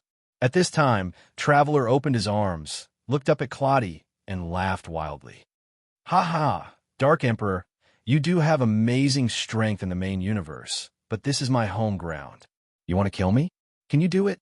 Claudia's expression was calm, and a deep black light flashed in his eyes. He raised his arms slightly, and dark energy gathered around him as he slowly opened his mouth. He slowly said, "If that's the case, I'll have no choice but to destroy you along with your home ground." Han Xiao and Ames followed the primal chaos mysterious energy and traveled through the secondary dimensions one after another, seeing all kinds of strange sights. After a long time, the two of them finally stopped traveling. "We're here. This is the nest of the holy light particle." The primal chaos mysterious energy sounded excited. Han Xiao looked around and saw that this was a dazzling world. There was a boundless land, mountains, forests, and rivers. However, what made up all of this was colorful, materialized light. The towering mountain peaks were like pieces of resplendent, giant gemstones. The river was flowing with a liquid light that was as thick as milk. Every leaf was like a mirror, reflecting colorful light. Everything was so pure and flawless, like a kingdom of light, like a dream in a fairy tale. "It's pretty. This is my first time in this secondary dimension." Ames could not help but rub her eyes and helplessly say, "It's just a little painful for my eyes. It's a little dazzling." Han Xiao grinned and looked away. "How we find it?" The primal chaos mysterious energy laughed. It's either asleep or deliberately hiding. Leave it to me. It's very sensitive to my energy. As long as it comes into contact with me, it'll go crazy. So, as long as I release my aura, I'll be able to trigger its natural reaction and make it come out on its own." Hearing this, Han Xiao could not help but glance at the mysterious energy host strangely. "This is too weird. It sounds like you've trained it before." Chapter 1079. The space contained an abundance of light energy. From the perspective of a mage, this place was filled with extremely high-density light elements. Han Xiao brought Ames and landed on a shallow river. The soil was colorful sand, no different from a beach. Ames squatted down, picked up a grain of sand, and observed this irregular solid curiously. She applied some force with her fingers and crushed it. This grain of sand cracked, turned into light dust, and slowly rose into the air. Looking up, a vast sea of clouds covered the sky. They were all made of gaseous light dust, dreamy and illusory. From time to time, light dust would rise from various places and merge into the sea of clouds. When it accumulated to a certain extent, this sea of clouds would start raining, and the light dust would fall to the ground, forming new landforms. This cycle repeated. So beautiful. Ames clicked her tongue in admiration. Han Xiao came to the river, picked up a handful of liquid light, and watched as the golden liquid flowed through his fingers. He could not help but mutter, "The light pollution here is very serious. Do you have to ruin the atmosphere?" Ames was helpless. "I'm just telling the truth." Han Xiao curled his lips, summoned a few industrial collection equipment, and casually said, "This phenomenon is very strange and has a lot of research value." The phenomenon here is very strange and has a lot of research value. It's a good opportunity to collect some materials for experiments. As he spoke, he anchored the coordinates of this secondary dimension and recorded it in the database so that it would be convenient for him to come here again. After thinking about it, he named this secondary dimension Country of Light. After settling all this, Han Xiao set up some space-time stabilizing anchors to prevent the holy light particle from escaping. He then patted the mysterious energy host and said, "Ahua, force the holy light particle out." The primal chaos mysterious energy could not wait any longer. After receiving the order, it immediately released streams of red energy into the ground, forming a huge spider web that quickly spread out. When Han Xiao counted to 221, the primal chaos mysterious energy finally reacted and said with ill intentions, with malicious intent, it said, I've found it. It's indeed sleeping. Watch me wake it up." As soon as it said that, Han Xiao and Ames felt the ground under their feet suddenly shake. At the next moment, the entire space began to tremble, and the earth and mountains shook. Rumble before the two of them could take a closer look. A huge fountain of light suddenly erupted from the ground in the distance. It shot straight into the sky and turned into a white gold light cluster with a sense of holiness. At the core was a dazzling sphere like a star, as if there was another sun in the sky. At this time, inside this platinum-light cluster, there were visible streams of red primal chaos mysterious energy.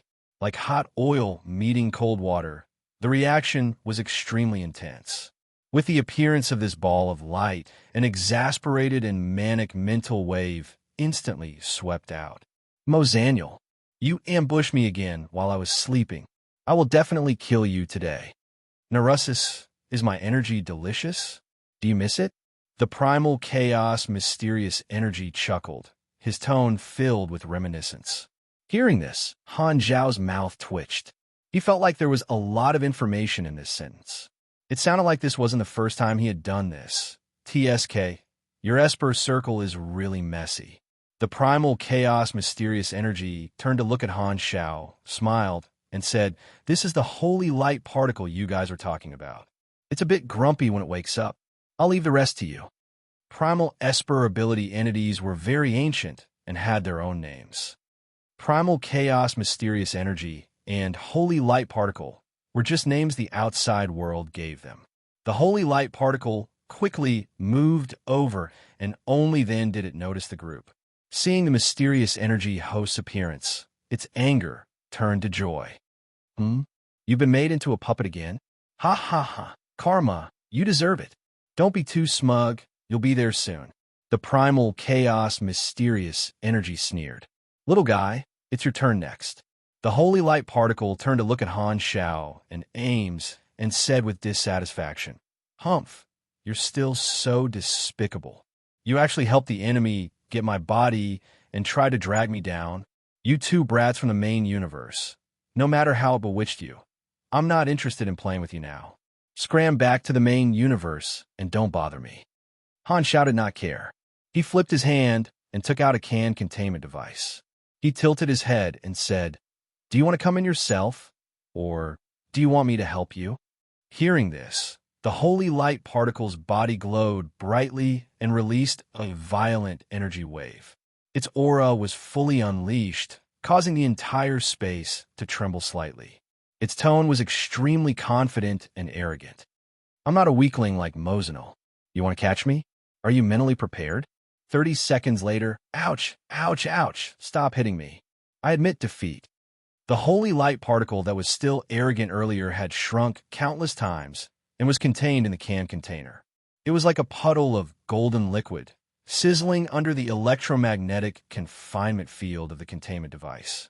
Han Xiao shook the containment device, causing the holy light particle to stagger a few times. That's it. Ames was speechless. She had thought that the holy light particle would be very strong and was ready for battle. She did not expect that the holy light particle would be defeated with just one slap from Han Xiao. Han Xiao was not surprised at all. Primal Esper ability entities could not do anything in front of a peak beyond Grade A Super. He only wondered where the holy light particle got its confidence from. Seeing his old friend in trouble, it was the primal chaos mysterious energies turn to gloat. He moved next to the containment device and chuckled. "Welcome to accompany me. This way, I won't be lonely anymore. Mozanil, I'll kill you sooner or later." The holy light particle was furious. Not only was he in trouble, he even dragged him down with him. He was the perfect example of a bad friend. At this moment, Han Xiao flicked the glass of the containment device with his finger and interrupted. "You'll have plenty of time to communicate in the future. Answer my question first. What abilities do you have?" The holy light particle said furiously, "I'm telling you, I won't give in easily like Mozanil. Even if you torture me, I'll..." 30 seconds later, the holy light particle, who was paralyzed by the primal chaos mysterious energy, obediently laid at the bottom of the containment device, shivering as he introduced his abilities. My most basic abilities are physique enhancement, super speed flight, dimension travel, and I can also grant others the power of holy light. At the same time, I'm also aggressive. The host can use me to punish evil. There are two criteria for judging evil. One is based on the host's own beliefs, and the other is based on the punishment target's perception of the crime committed. The more serious the crime committed by the target, the stronger the punishment will be. Also, I can purify filth, help the target get rid of related negative statuses, and heal injuries to a certain extent. The holy light particle spilled all the beans and told Han Xiao everything. Han Xiao nodded and listened while secretly despising the holy light particle. Just from a name, he had thought that this guy was pure and innocent. He did not expect him to be as honest as the primal chaos mysterious energy after a beating. Were all people like this after living for too long? Judging evil, purifying evil. The holy light particle's abilities did have a holy style, but the standard was more idealistic. It could only be maximized when it met a righteous person with firm beliefs as its host. Compared to these, Han Xiao was more concerned about the holy light particle's ability to grant others the power of holy light. After asking for more details, he could not help but be overjoyed. Holy light itself was a type of multidimensional energy, so it was not a rare existence. All high-level mechanics and mages could use it, and it had the characteristics of mental power. However, although holy light was not rare, it was not something that ordinary people could use. The holy light particle could grant any intelligent life form a holy light seed. As long as the target trained and nourished the seed with faith and belief, they would be able to control holy light energy and strengthen it with training. This meant that the holy light particle could bring about an additional growth system, allowing ordinary people to have strength from zero. Even supers could obtain this ability. However, because the prerequisite was to obtain the holy light seed, and the energy granted could be taken back by the holy light particle, its applicability was limited. It did not belong to the 5 super systems that could be awakened on their own. It was more like a side class. Han Xiao learned from the holy light particle that when the holy light particle followed its host, it had used this method to increase its host strength. Taking back the holy light seed cultivated by others could strengthen itself. This was equivalent to taking the fruits of other people's labor and making them work for free. After hearing its story, Han Xiao's gaze toward the holy light particle became much friendlier. Good lad, I didn't expect you to be in the same industry as me. You have received the new ability, Holy Light Seed. Holy Light Seed, passive ability. This is the foundation of the power of holy light and needs to be nourished by faith. When it matures, it can awaken the side class Holy Light Envoy. Faith requirement 0/5,000. Faith requirement can be raised through meditation, rituals, mental training, killing criminals, and so on. I see. This ability is very strategic. If I don't take it back, I can nurture many ordinary people who don't have the potential to become supers into warriors who can control holy light. This way, the strength of the army will greatly increase. Han Xiao pondered. This was a pleasant surprise. Maybe he could even sell this opportunity to the players. It seemed like there was a market for it. However, Evans did not reveal this ability in his previous life, so there were probably some restrictions. After some questioning, Han Xiao obtained the answer. Just as he had expected, every holy light seed was the essence of the origin that the holy light particle shared. The recovery of the origin power was very slow, and if too much was used, it would greatly damage the vitality of the holy light particle, which would cause kidney failure along with the host. At that time, there would not be a single drop left. If it's to recover the origin power quickly, I seem to have a way. Han Xiao pondered. He had a vague idea, but it was not the time to test it yet, so he could only put away the containment device. Han Xiao also had the holy light particle take away the holy light seed on him. He was just testing it and did not need this side class. His original plan was to make the holy light particle into a mysterious energy envoy, but from the looks of it now, perhaps making it into a tool for the mysterious energy envoy was not the best choice. Han Xiao looked at the interface. The mission, Primal Chaos Mysterious Energies Nemesis, was already completed. He obtained 240 million EXP and 2 character summon cards.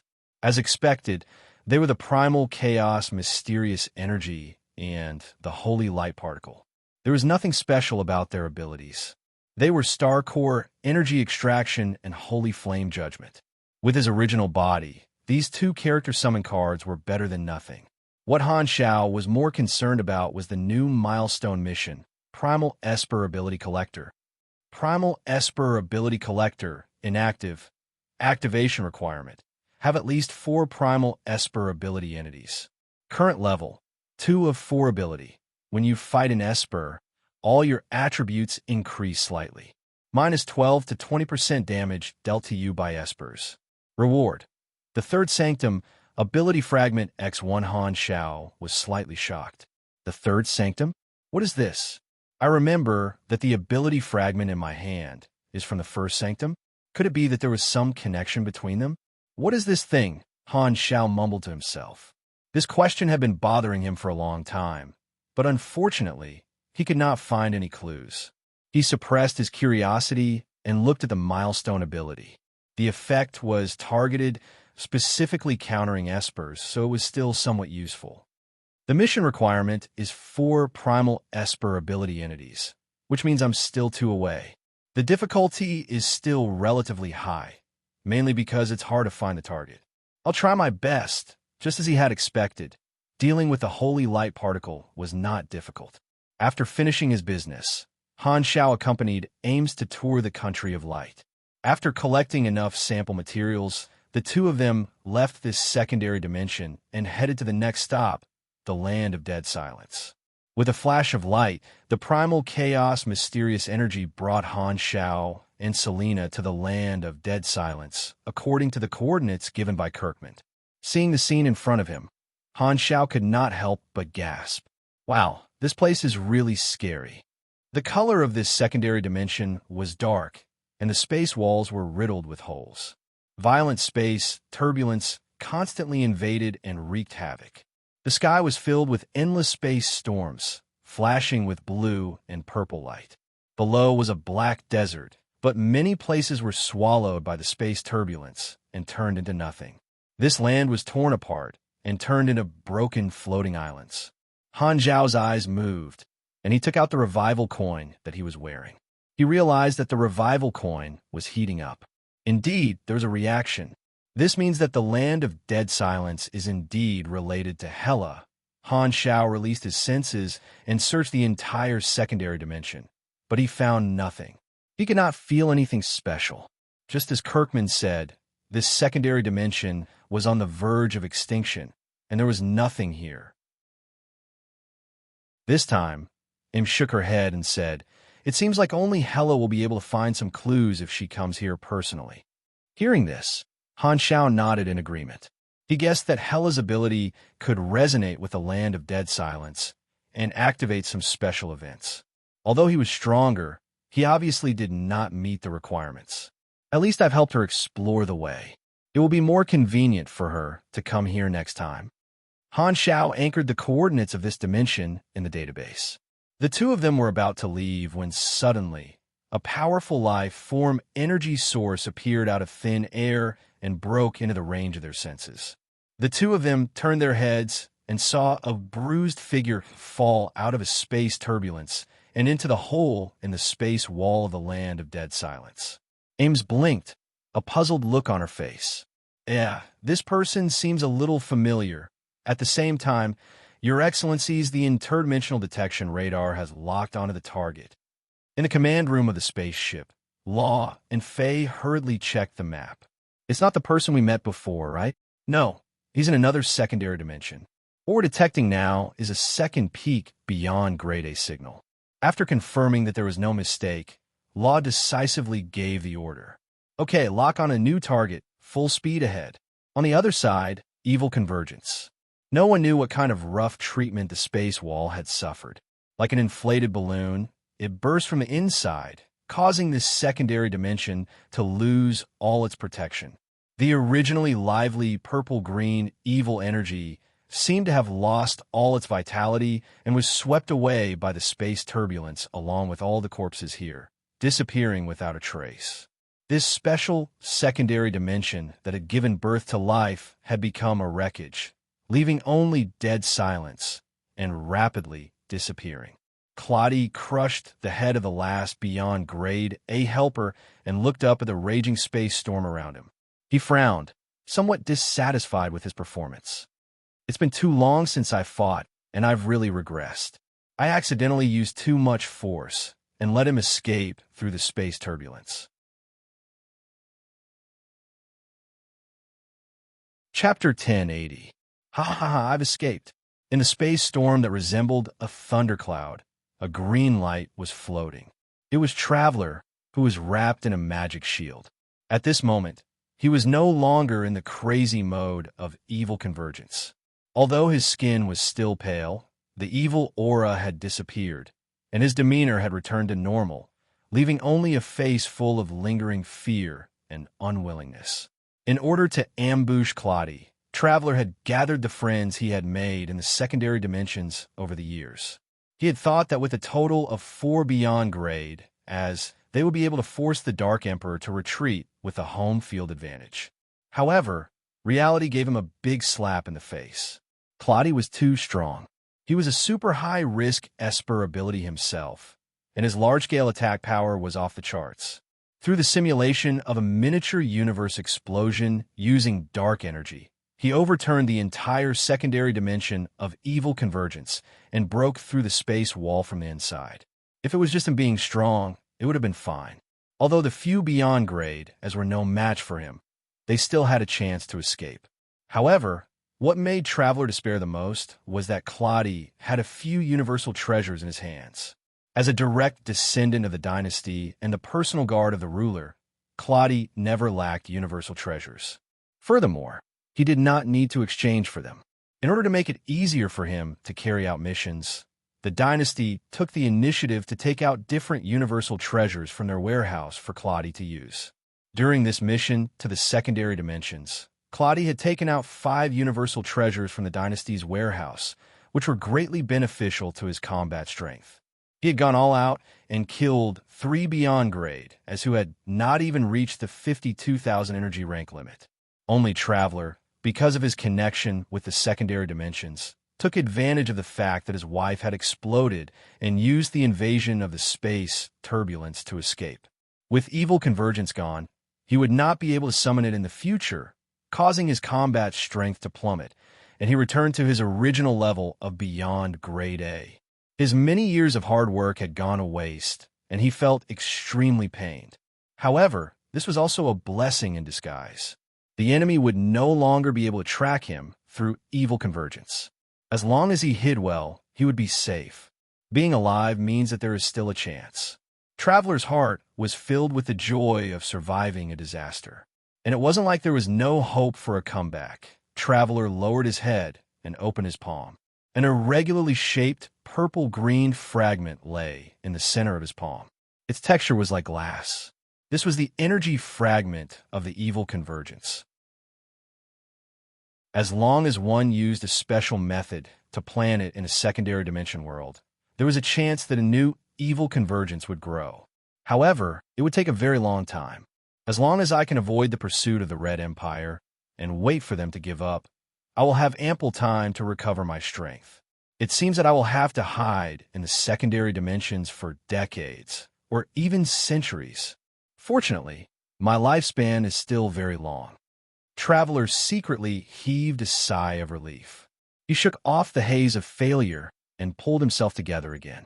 After surviving a great calamity, one was bound to have good fortune in the future. At this moment, within the space storm, 3 spatial cracks suddenly appeared, leading to unknown secondary dimensions. Within the space storm, encountering a crack in the space wall was equivalent to encountering an exit. Otherwise, one would only be lost in the space turbulence. I didn't expect to reach the exit so quickly. Looks like my luck is about to change. Traveler's eyes lit up. Without hesitation, he chose one of the cracks and flew in. The next moment, the world in front of him changed. It turned into a secondary dimension riddled with holes. Inside were countless broken black, floating islands. It was dead silent. Traveler passed through the spatial wall and fell into this secondary dimension. Before he could celebrate his escape, he saw a man and a woman in the dimension looking up at him in a daze. They were not wearing mecha helmets. When he saw the two of them clearly, Traveler's smile froze on his face. He was horrified. Black Star and the Dragon Emperor. F***CK. Why are the two of them here? He had just avoided one, and now he had bumped into another one? Traveler's eyes almost popped out of their sockets. He did not have time to think about the reason. He immediately stopped his falling body and rushed back the way he came, toward the space turbulence above. Don't run. Ames reacted immediately. She reached out and pulled. A powerful force field grabbed Traveler's escaping body and pulled him toward her. Traveler was already heavily injured. Furthermore, he had lost the evil convergence and suffered a backlash. He was in a terrible state and could not break free from Ames' force field. I can't fall here. Traveler gritted his teeth. He ignored the consequences and used a secret technique to stimulate his tired mind. He circulated his magic power at a high speed and quickly cast a spell. The prototype of a teleportation door quickly took shape beside him. However, before he could complete the spell, a sudden confinement force field interrupted his spell. Below, Ames's usually lazy eyes suddenly became sharp. She stared at Traveler from afar. A circle of force field rippled out from her forehead. Force field. Gaze of the dragon. Traveler's body froze in midair. Before he could react, his vision blurred. Ames appeared in front of him through void travel. She raised her hand and gently pressed it on his head. The next moment, a violent force field gushed out from Ames' palm and entered Traveler's body. Force field stress tear. The force field in Traveler's body suddenly pulled in all directions, forming countless forces that interacted with each other. Crack! Crack! Countless bones and tendons in Traveler's body were being torn apart. Intense pain exploded, engulfing every single one of his nerves. He could not control his twisted expression from the pain. Poof! Flowers of blood exploded from every part of Traveler's body. He was dyed red. He opened his mouth and screamed in pain. His already serious injuries immediately worsened. At this moment, Ames's eyes shone with a cold light. She raised one leg high. The highly concentrated force field condensed into an extremely sharp cutting force on her leg. She slashed down. Force field, dragon axe. Whoosh!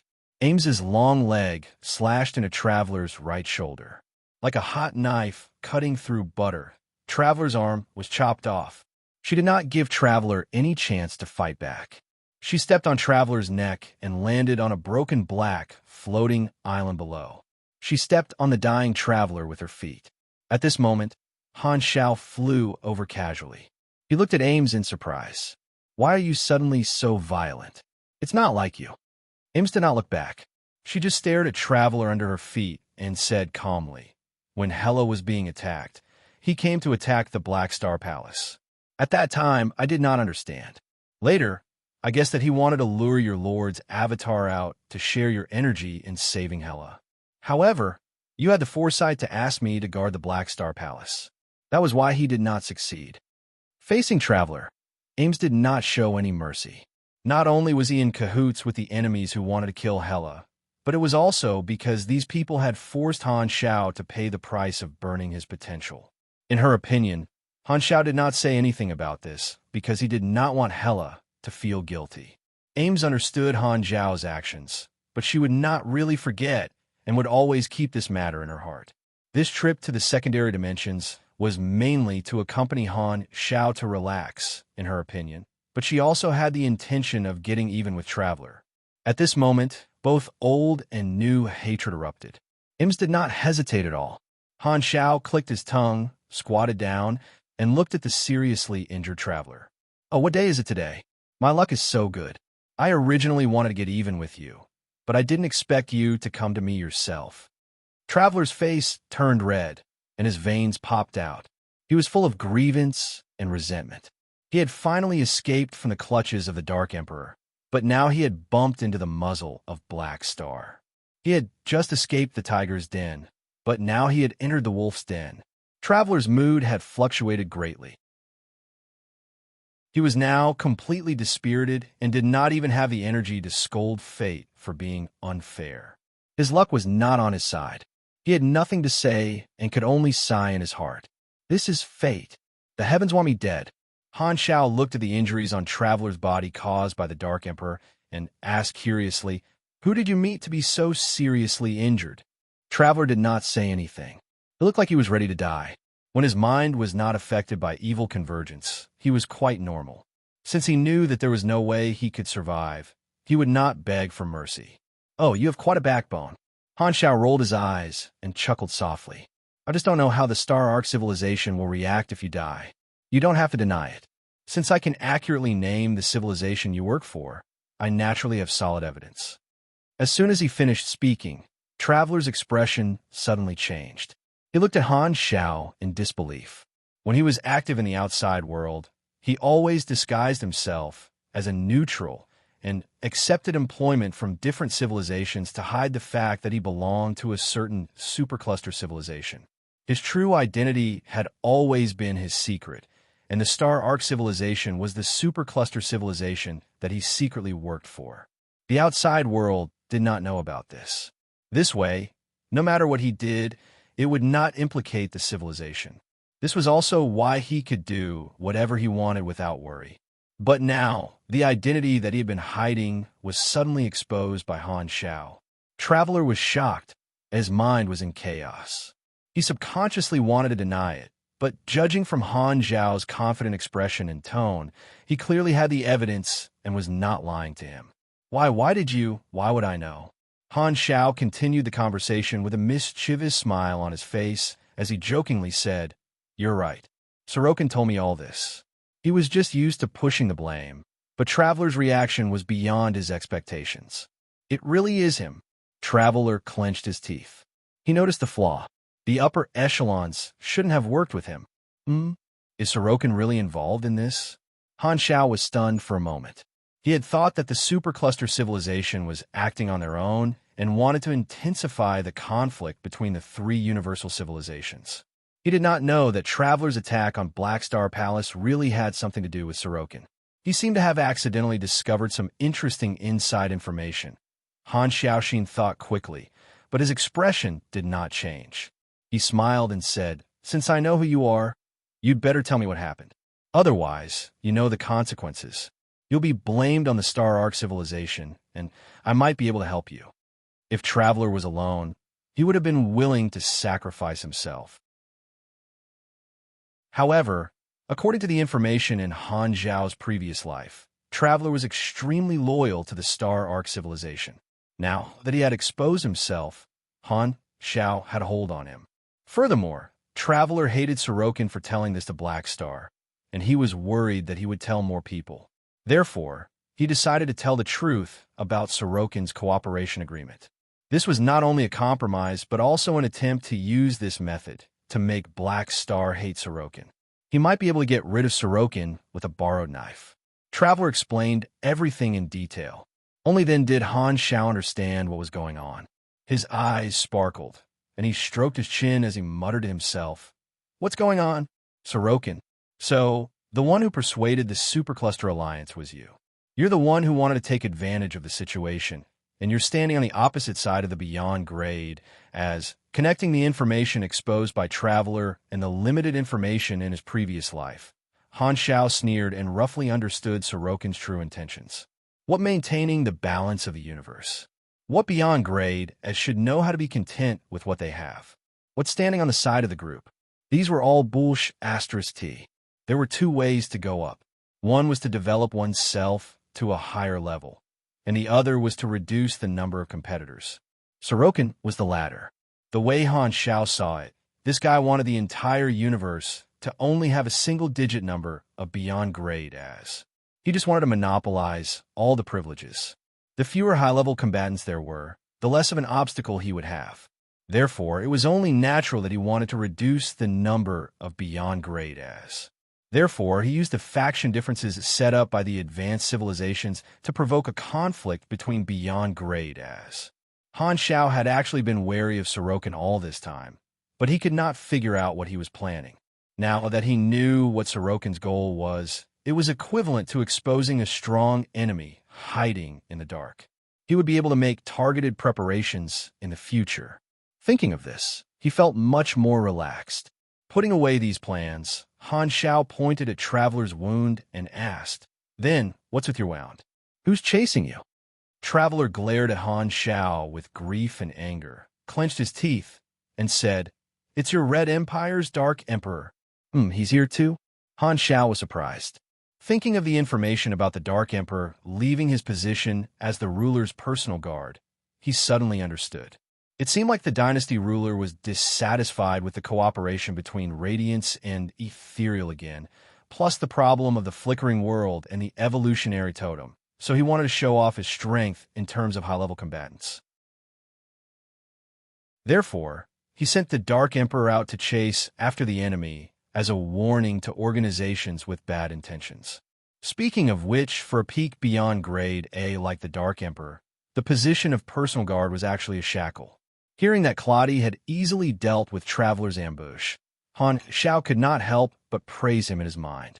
As expected of a member of the three universal civilizations trump card, the Shadow Director team, Han Shao thought for a while, activated the King Mechanical Suit's communication system, found the Red Empire's outpost station 8000, and dialed it. The secondary dimensions were not like the main universe. There was no quantum network coverage, and many places were without signal. However, Han Shao had his own quantum base station, and the secondary dimension mechanical suit Claudia was wearing was a special model for the dynasty. It was equipped with a special directional communication device that could contact the dynasty's outpost to prevent him from going missing. Therefore, Han Shao directly called the dynasty's base in the secondary dimensions and used it as a relay to connect to Claudia. Because Traveler was the Dark Emperor's mission target, Han Shao felt that it was necessary to inform Claudia. Otherwise, he would mistakenly think that Traveler had escaped and would have to waste energy in the secondary dimensions to look for him. After waiting for a while, the communication was finally connected. Claudia's remote projection appeared in front of him, and he was frowning. "Black Star, why are you looking for me?" They were both pillars of the Empire, but due to the difference in their roles and identities, their communication had been very limited over the past few decades. Their relationship was average, and they did not have any other friendship. Their interactions were limited to colleagues at work. "Traveler is with me, and I caught him." Han Shao briefly explained the situation. After listening, Claudia replied concisely, "I'll go over immediately to confirm it with my own eyes." "Okay." Han Shao paused for a moment before sending the coordinates to the Dark Emperor. Claudia nodded and said slowly, "All right." When Traveler escaped, he took away an origin energy fragment of evil convergence. Look carefully, it should still be in his hands. After that, his remote projection disappeared, and he hung up the communication. He had no intention of chatting. "So cold," Han Shao muttered before turning to look at Traveler. He stretched out his hand and said, "Take out the origin energy fragment." Traveler gritted his teeth and reluctantly took out the origin energy fragment of evil convergence. It was as if he was handing over his wife, and his face turned green. Han Shao took it and played with it in his hand. This was the key to Traveler's evil convergence. Just like the wick of the Shadow Lantern, it used the origin energy fragment as a medium to unleash the special energy of the secondary dimension. Unfortunately, evil convergence was gone, and this origin energy fragment could only be used as a tinder. However, when he thought of Traveler's frenzied state after being possessed, he did not intend to become the groom of evil convergence. Han Shao put away the spoil of war and secretly thought about how to deal with Traveler. According to his plan, it would be best to seal him in the space-time amber. However, the Dark Emperor's mission was to kill him, and Ames did not seem to want to give up. Buzz, just as he was thinking, the senses of the three of them moved at the same time. They sensed an unfamiliar signal. The three of them turned their heads at the same time and saw the space wall in the distance open and spit out a small fleet. Before the three of them had time to wonder, the fleet quickly identified their location and charged toward the three of them. It was clear that they did not come with good intentions. In the command room of the main ship, Law stared at the confused Han Shao on the screen and said in a deep voice, "This time, we're right. There's no mistake this time. It's Black Star. All ships, lock onto the target and prepare to fire." Chapter 1081. Are these people just passing by, or are they here for us? Who are these people? Han Shao looked at this rapidly approaching fleet. The other party spaceship did not have any organization symbol, so he did not know what organization they belonged to. He could not help but be confused. Seeing that the other party had no intention of stopping, Han Shao also prepared for battle. Mechanical force surged in his body. However, just as he was about to make a move, the space wall, not far away, cracked open again. Claudia finally arrived, and at the next moment, the fleet came to a halt midway, motionless. What's with this fleet? Han Shao glanced at this fleet in confusion. This time, Claudia flew over, so he could only turn around and greet him. "Your Excellency, Dark Emperor." Black Star." Claudia nodded slightly, looked at the dying traveler beside Ames, and asked, "How did you meet him?" "It was just a coincidence." Han Shao briefly explained the process. After Claudia heard this, the corners of his eyes twitched slightly on his expressionless face. He said in a low voice, "This is really bad luck." After destroying Evil Convergence and losing the clues to find Traveler, he was still thinking about how to continue tracking him, but he did not expect Traveler to be so unlucky, meeting Black Star in the blink of an eye. He was not curious about why Han Shao was here. Claudia usually did not care about the private affairs of other beyond grade as. "I heard that your mission is to kill him?" Han Shao asked. Claudia nodded. "Traveler is only one of the targets. The ruler's order is to kill him if he is not captured alive. If he is captured, he will hold a public trial and execute these beyond grade as live broadcast to the entire universe. Oh, and also interrogate who his employer is." "You have other targets?" Claudia glanced at him and said, "Just a few neutral beyond grade as who like to be mercenaries." "Are they related to the rescue of Hela?" Han Shao was curious. "The Empire has the final say." Claudia's tone was indifferent and nonchalant. Han Shao was speechless. Those neutral beyond grade as who were targeted were probably innocent in this matter, but they were unlucky enough to be used as tools by the dynasty to establish dominance. As expected of a loyal follower of the dynasty, the Dark Emperor did not care about this at all. The harsh living environment of some neutral beyond grade, as was evident. Han Shao then thought of the supercluster civilization and realized that the few targets chosen by the dynasty were probably those who were hired by the supercluster alliance. Using the rescue of Hela as an excuse, they wanted to make an example of the supercluster alliance and cut off the wings of the supercluster alliance. Perhaps they could also copy the tragedy of the Pinnacles and use the conflict as an excuse to reduce the number of beyond grade as. Han Shao shook his head and changed the topic. "I just interrogated him and got the identity of the mastermind from him." "Who is it?" The two of them did not block Traveler's communication. Hearing this, Traveler's expression changed, and he nervously stared at Han Shao, afraid that he would reveal the existence of the Star Arc civilization. However, he saw Han Shao give him a look. Traveler immediately understood and hurriedly interrupted. "Sorokin.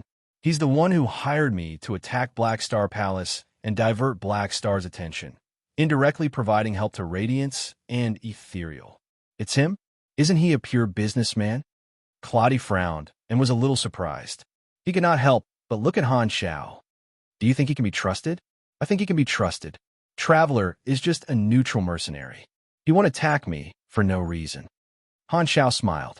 Sorokin was indeed related, but Han Shao told Traveler to hide the identity of the Star Arc civilization and put all the blame on Sorokin. This way, the dynasty's hatred would not be divided, but would all be attracted by Sorokin. Anyway, Sorokin was indeed not clean, so there was no need to worry about not being able to find evidence.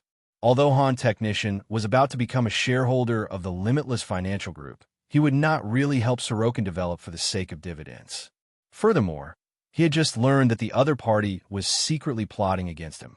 It was a good opportunity to make use of the Red Empire to trick Sorokin and make the upper echelons wary of this guy.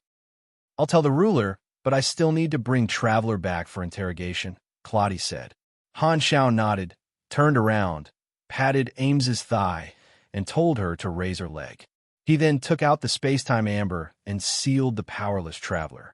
While doing this, Han Xiao pointed at the unfamiliar fleet not far away that was pretending to be air. "Speaking of which, I wanted to ask earlier, are they your troops?" Hearing this, Claudia was stunned. "I thought they were your people." As soon as he arrived, he realized that this fleet was the same fleet that he had met not long ago. When he saw Han Xiao with the fleet, he thought that they were together and thought that he had misunderstood, so he did not pay much attention to it. From Han Xiao's point of view, he had only given the coordinates to the Dark Emperor, and this fleet arrived at the same time as the Dark Emperor. Therefore, he mistakenly thought that this fleet was the subordinate of the Dark Emperor. Both of them thought that this fleet was related to the other party. Now that it was clear, they realized that it was a third party. Realizing this, Claudia opened the public channel and yelled, "Who are you people? Why are you following me?" From his point of view, since he had met them twice, the only possibility was that they were following him. At this moment, in the command room of the fleet, Law and Fei were going crazy. Originally, they had locked on a black star and were ready to take action. However, the two of them did not expect that the first peak beyond grade marked on the map would move at the critical moment and also come to this secondary dimension. The sudden situation disrupted their plan, and the two of them hurriedly stopped the fleet, not daring to fire rashly. Seeing that Black Star was in the same group as another peak beyond grade A, the two of them felt troubled. If they took action in such a situation, the difficulty would increase exponentially, and there would be many more variables. They only wanted to wait until Han Xiao was alone before taking action. At this moment, they only wanted to quickly escape from this place and find another opportunity. Hearing Claudia's question, Law had no choice but to use the excuse he had used when they first met. "Your Excellency beyond grade A, I did not expect to meet you again. We only detected special energy fluctuations here, so we rushed over to explore. We did not expect to see you again. We will leave now." Then, Law wanted the fleet to turn around and leave. However, this time, Claudia stopped him, his tone cold. "Once is fine, but now it's the second time, and it's still the same excuse. Do you think I'll believe it?" Claudia did not believe in such a coincidence. He had originally suspected the origin of this fleet, but he did not want to complicate things because he was carrying out a mission. Now that he had dealt with Traveler, he was not going to let go of this mysterious fleet that had bumped into him. But this is really just a coincidence. We're just a civilian exploration team. Law could only brace himself and continue to pretend. "That's easy to solve. Stop the ship and let us go up to search. If there's really no problem, I'll let you go," Claudia said with a deep voice. Hearing this, Law and Fei looked at each other and communicated telepathically. "What do we do now? They won't let us go so easily. Do we really have to let them board our ship? You know that's impossible." Then, "It seems like we can only force them." The two of them were in a terrible mood and did not want to take action under such circumstances. But now that the cat was out of the bag, they could not just let it go and let the other party board their ship. Law gritted his teeth and slammed his fist on the table. "Fire!" After Claudia requested to board the ship for inspection, the mysterious fleet suddenly stopped moving and did not respond. After waiting for a few seconds, Claudia saw that the other party was pretending to be dead and could not help but increase his tone. "This is your ultimatum. If you don't reply in 10 seconds, I'll destroy you." On the side, Han Xiao was watching Claudia communicate with the mysterious fleet. He thought that the other party was here for the Dark Emperor, so he was watching the show from the side. At this time, when he heard Claudia's ultimatum, Han Xiao thought for a moment and said, "There's no need to do anything. I can virtual invade and control those spaceships, check their database, and see their origin. Claudia heard this, pondered for 2 seconds, then nodded. In that case, I'll have to trouble you. Before he could finish his sentence, a sudden change occurred. The spaceships suddenly opened fire, and sharp cone-shaped solid warheads were launched, dragging long trails of flames as they shot toward them. Solid bullets? Although the conventional weapons now were basically dark energy cannons and psionic cannons, Han Xiao would not underestimate solid warheads. Since the other party had the ability to travel through secondary dimensions, the ammunition loaded in the solid warheads would definitely not be simple. Seeing this, Ames raised her hand and waved. A force field spread out and froze all the warheads in midair, unable to move an inch. Seeing that the other party had made a move, Han Xiao did not hesitate. He activated virtual invasion and attacked the database of these spaceships. However, the moment Han Xiao's data probe penetrated the spaceship's artificial intelligence, an invisible force flowed through the quantum network and into his mind. Boom! A strong shock exploded in his consciousness, and the memory palace suddenly collapsed. Countless pieces of paper representing memories turned into tornadoes and spun rapidly. All of this was reflected in Han Xiao's first-person perspective. Countless memory fragments flashed uncontrollably in his mind, as if they had all turned into gibberish, making it difficult for him to maintain normal thinking. At the same time, a notification popped up on the interface. You have been invaded by memory formatting virus, quantum network type. Your class has been detected to be virtual mechanic. Memory formatting virus, quantum network type, has dealt 200% additional damage to you. Han Xiao was shocked and felt the world spinning. This virus was entrenched in his quantum soul, and it was not a pure negative state. It was madly messing up his consciousness on the virtual level.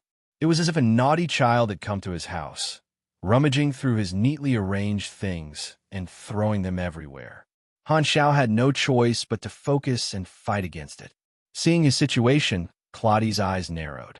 Dark energy gathered, and he brazenly attacked.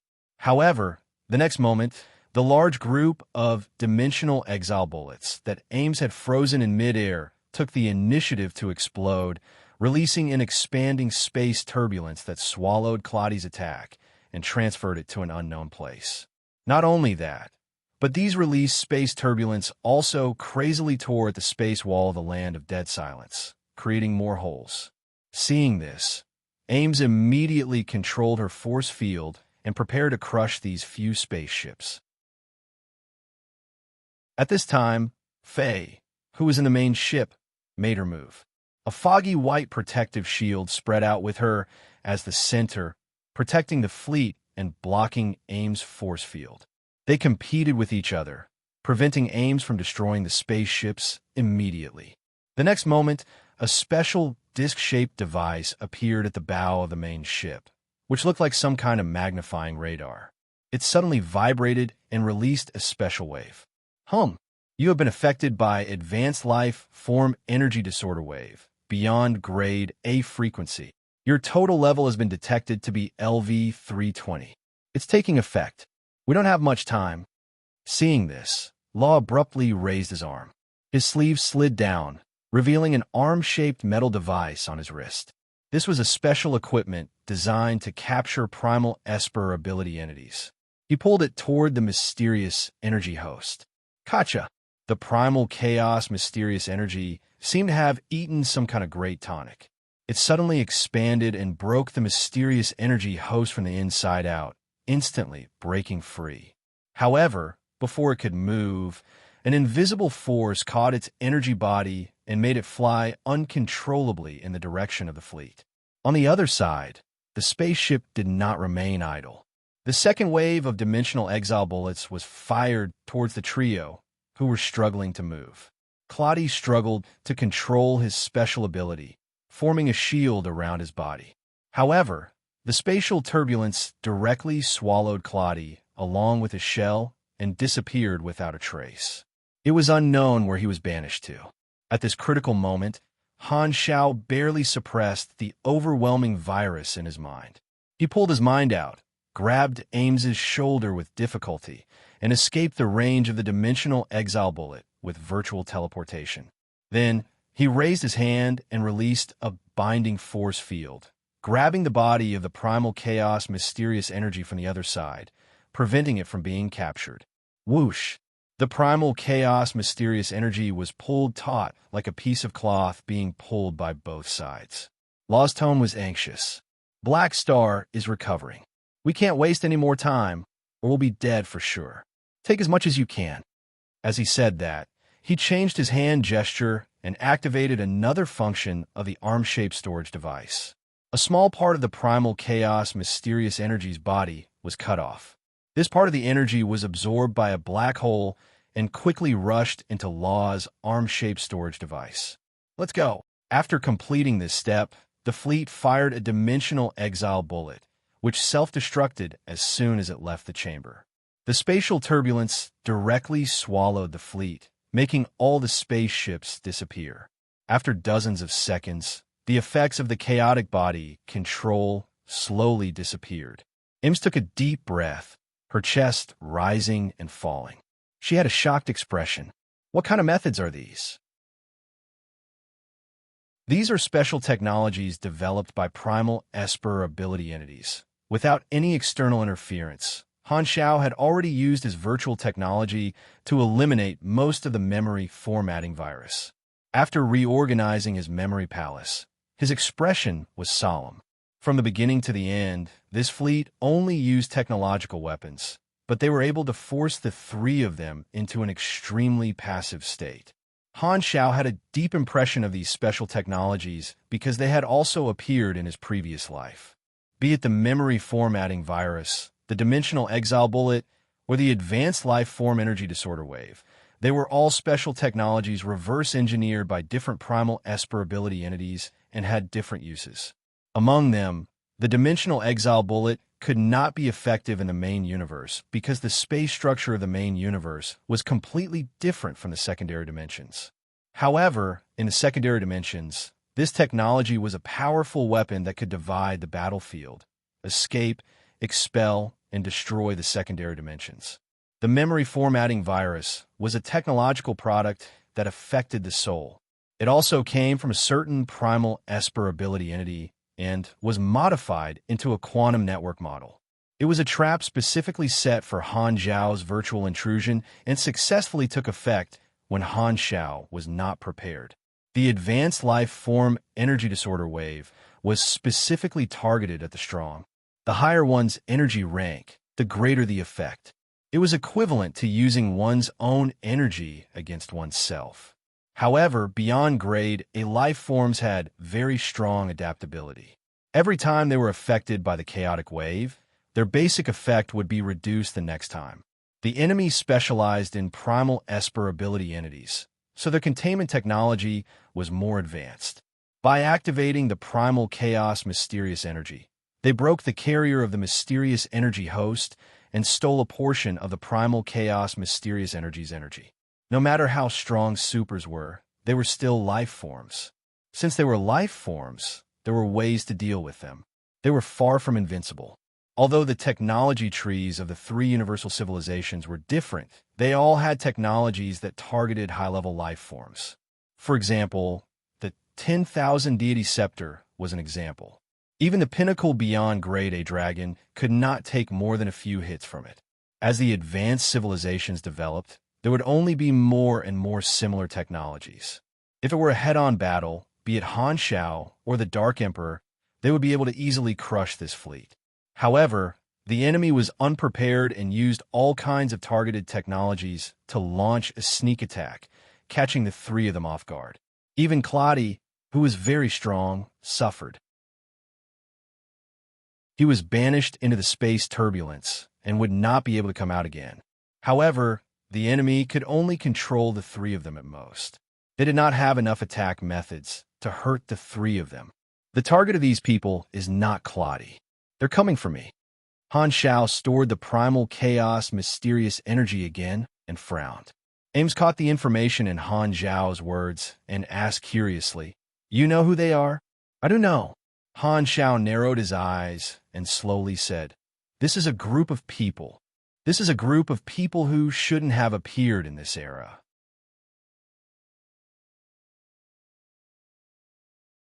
Chapter 1082. Doesn't belong to this era? Ames tilted her head with a strange expression. Then, how did you know? Han Shao paused and did not answer this question. He changed the topic and said in a low voice, This is a secret organization that specializes in developing Esper ability technology.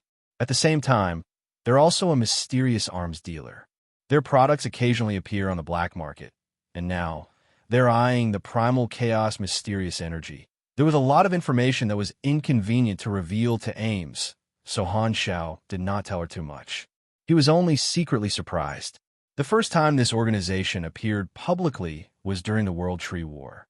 As a member of the explored universe, they participated in the war to resist the invasion of the World Tree civilization and used their Esper ability technology in the war.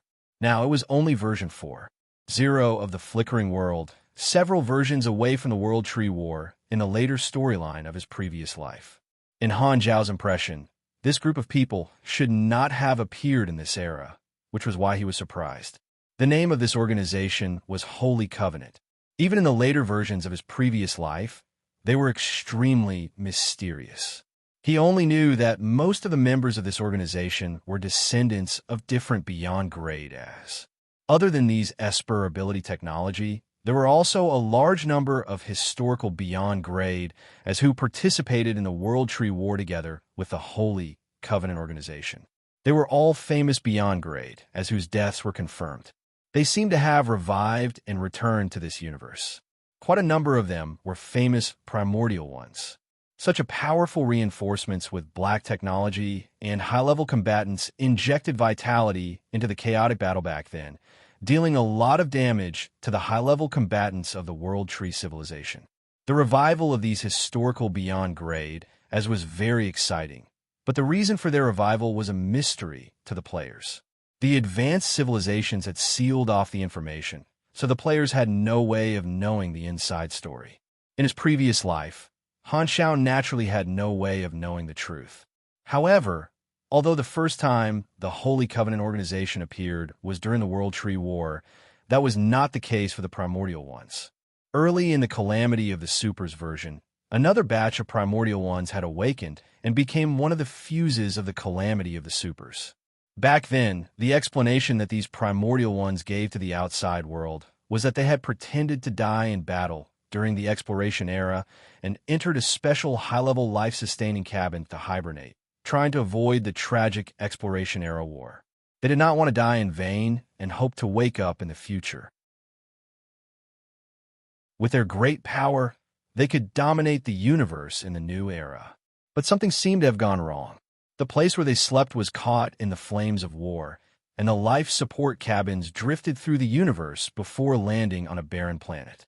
At the same time, the life support cabins malfunctioned, and they were unable to wake up at the set time. They could only linger on in a deep sleep. Like this, countless years passed. Although the special life support cabins could slow down the decay of the body and soul, they were still gradually heading towards extinction. Coincidentally, when they were on the brink of death, a scientific research team dug them out and reactivated the life-sustaining pods. Only then did they wake up from their deep slumber and spend a long time recovering to their peak state. At that time, the outside world only knew that the revival of the primordial ones was a fact. Although there were loopholes in this statement, such as how a beyond grade, it could be restricted by a small life capsule, the truth could not be verified. The public could only believe it and think that this was the truth. Therefore, in summary, in the version of his previous life, the primordial ones had appeared twice. Once during the Calamity of the Supers, and the other time during the World Tree War. The two groups were different.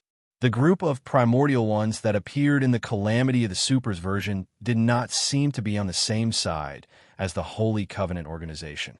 However, whether or not they were really related, the players in his previous life had no way of knowing. Therefore, Han Shao was not sure about the connection between the two. If they were related, then the group of primordial ones that woke up during the calamity of the supers might have lied. They might not have returned through the life support cabins. The Holy Covenant Organization. Han Shao pondered and guessed the other party's intentions. This organization had existed for a long time, and they had clearly minded their own business.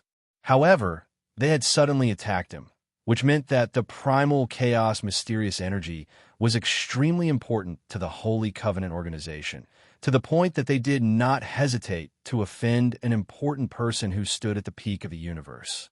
According to the nature of the Holy Covenant Organization, could it be that they wanted to develop some new technology based on the primal chaos mysterious energy? Then, the Holy Covenant Organization in his previous life should have done something similar. Han Zhao's eyes sparkled. If that was the case, the Holy Covenant Organization in his previous life might have secretly worked with ES God. They split up the other primal Esper ability entities and exchanged them for the resources in ES God's hands. Then, they obtained the primal chaos mysterious energy and split it in half with ES God. If that was the case, some of ES God's super high-risk Esper abilities in the later stages might have been provided by the Holy Covenant Organization. Originally, it was fine if he did not know, but now that Han Shao realized that the Holy Covenant Organization had existed in this era, he could not help but become very interested in it. The Holy Covenant Organization ran away after one shot, thinking that they would not be exposed. Little did they know that I already knew about their origins. Han Shao raised his eyebrows, and his mood became better again. Compared to this great discovery of the century, suffering a small loss in their hands was nothing. At this time, Ames asked curiously, "Your dynasty's Claudia was swept away by the space turbulence. Will he be fine?" "Don't worry, he's just lost. With his ability and the universal treasures in his hands, it won't take long for him to escape." Han Shao was not worried about the Dark Emperor at all. No matter where he fell, Claudia was the more dangerous existence at the top of the food chain to that creature from the secondary dimension. However, he could not track Claudia in the space turbulence, so he could not get him out. The Holy Covenant Organization's fleet also used the dimensional exile bullet to send themselves into the space turbulence to prevent them from being chased. Because his virtual intrusion was interrupted by the memory formatting virus, Han Shao did not leave any hidden data in the other party spaceship. This was like stabbing a needle into the spaceship without warning, only to discover that there was a needle hidden inside. Next time, he would be prepared. As long as he deliberately put on a thick layer of data shield as a buffer and got rid of the virus before it spread, it would be very difficult for this trap to work on him. At this time, Han Shao looked at the containment device of the primal chaos mysterious energy and realized that this guy was very agitated, crazily ramming into the inner wall of the container and screaming. "Oh, it hurts." Seeing this, Han Shao could not help but mourn. In his previous life, his body had been torn apart by someone. He thought that with ES God taken care of, the primal chaos mysterious energy would not repeat the same mistake. He did not expect that his penis would still be taken away. Furthermore, his treatment might be even worse. In his previous life, ES God only used his ability and did not torture him. The Holy Covenant Organization would definitely conduct research on it, which meant that the primal chaos mysterious energy would feel all kinds of torture from that part of his body. Han Shao was even more sympathetic. "Speaking of which, how did you feel just now? You couldn't control your body?" "That's right. I don't know what they did, but they stimulated my core and made me lose control of my body. Then they used an irresistible force field to drag me over." Han Shao rolled his eyes. "Then, can you still feel the location of that part of your body?" "I can." Before the primal chaos mysterious energy finished, as if it was stimulated, its entire body suddenly shrank. It said in shock, "My senses are blocked." Han Shao raised his brows, but he was not surprised. The primal chaos mysterious energy was an expert in the study of primal Esper ability entities. There was no way it would leave such an obvious clue for others to follow. However, did this not mean that this part of the primal chaos mysterious energy's body had been cut off and all that was left was the illusion of pain? Ha ha ha! The holy light particle laughed so hard that it was rolling on the ground. Karma, to think that you would have such a day. The primal chaos mysterious energy was like a cat that had just been neutered. It flipped through its missing body parts and said in grief and anger, Black Star, you have to help me get my body back. Han Zhao's lips twitched. Why do I feel like I've taken away Evan's role? But I don't want to participate in a big battle. At this time, a notification popped up on the interface, as usual. You have triggered the mission, Primal Chaos Mysterious Energy's request for help. Mission Introduction.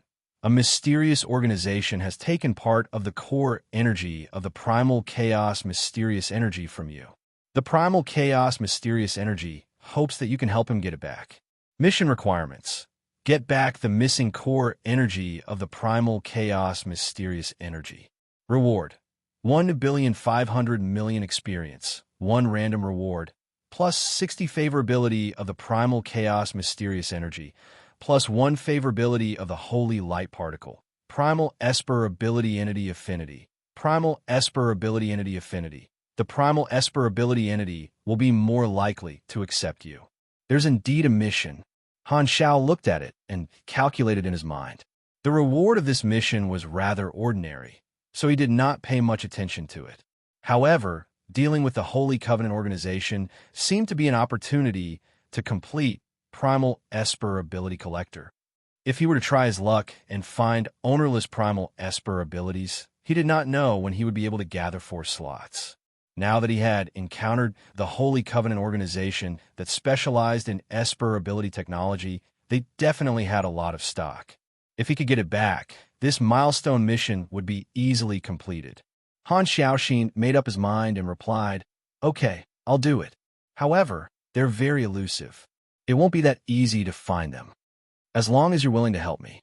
The Primal Chaos Mysterious Energy was overjoyed. Black Star was not its host. He was only using it as a tool. It did not have the right to ask for his help. Even without a part of its body, it could still be useful. Therefore, it was really afraid that Han Zhao would not agree. Han Zhao comforted it with a few words. He then took out the backup Mysterious Energy host carrier and stuffed the Primal Chaos Mysterious Energy into it again. He did not give it any time to recover from its psychological trauma and continued to make it work. At this time, Ames looked at the raging space turbulence around them, frowned, and said, The space turbulence released by that group of people has caused serious damage to the land of dead silence. If we don't do anything about it, this secondary dimension might disappear before Hela comes again. Hearing that, Han Zhao also looked around. The originally broken space wall of the land of dead silence now looked like it had been eaten by worms, with more and more small holes appearing. This dimension was related to Hela, so the two of them could not just leave it be. Han Zhao had no choice but to summon a large piece of space equipment to control the environment. The thickness of the space wall depended on the core energy of the secondary dimension. Only when there was enough energy would the space wall self-repair. The area of the dimension continued to expand. Han Zhao could only try his best to lead the space turbulence released by the dimensional exile bullet out of the land of dead silence to reduce the pollution. This was a difficult project. The two of them stayed in the land of dead silence for quite a while before they managed to expel the space turbulence inside the dimension. At this time, the two of them sensed something and realized that the resurrection tokens they were wearing suddenly had a drastic increase in temperature. At the same time, a golden-orange radiance suddenly appeared on a broken black, floating island in the distance. Han Zhao immediately turned around and was slightly stunned. A golden-orange phantom emerged from the black desert. It looked like a spirit body, and the appearance of this phantom was that of a female humanoid creature. She looked gentle and beautiful, wearing beautiful clothes. She looked extremely young, but her eyes were very deep and vicissitudes of life. She had a kind temperament like a grandmother, and she was silently looking at the two of them. Seeing this, the two of them were slightly shocked. When they first arrived, they had already checked the entire secondary dimension. They clearly did not sense any existence, but now a strange phantom had appeared out of nowhere. They did not know what it was, but it managed to avoid their senses. After the attack of the Holy Accord organization, Han Zhao's vigilance had yet to subside. He was secretly preparing for battle. At this time, the resurrection tokens on the two of them actually showed signs of floating. The phantom pointed at the two resurrection tokens and released a mental wave. Can you tell me, what is your relationship with the creator of these two coins? In the space turbulence, the Holy Covenant organization's fleet with its shield activated was floating up and down. In the command room, Law held the containment device and observed the primal chaos mysterious energy fragments. He was not very satisfied and sighed. Black Star's recovery ability is too strong. The products the organization gave us have limited effects on him. We didn't have enough time, so we could only get a small part of the primal chaos mysterious energy. Be content. At least we met the minimum requirement and made up for the synthesis materials. We can report back now. If we were a little greedy and did not escape decisively, our spaceship might have been invaded and controlled by Black Star when he recovered, Faye whispered. Although they had achieved the minimum goal of this operation, the two of them knew how dangerous it was. They were still extremely wary of Han Xiao and almost got wiped out. The sneak attack this time was a success, but it also made him wary. The next time we meet him, we won't be able to achieve this result. Plus, he'll probably report the technology we have to the dynasty, which will bring some risk to the organization. Law was worried. Faye was more optimistic. Luckily, the mission is completed. Even if Black Star is wary, it doesn't matter. We won't have to deal with him again. There won't be a next time. That's true. After chatting for a while, Law put away the containment device. He suddenly thought of something and said, "Oh, right. I remember that the data on the primal chaos mysterious energy shows that it and the holy light particle are mortal enemies. Their energies have conflicting reactions. Maybe I can use this characteristic to develop a special detection device to find the holy light particle." Hearing this, Faye agreed. You're right. The holy light particle has been missing for many years, and we don't know where it is hidden. It's also an important synthesis material. The organization will probably take your suggestion seriously and make the holy light particle their next target.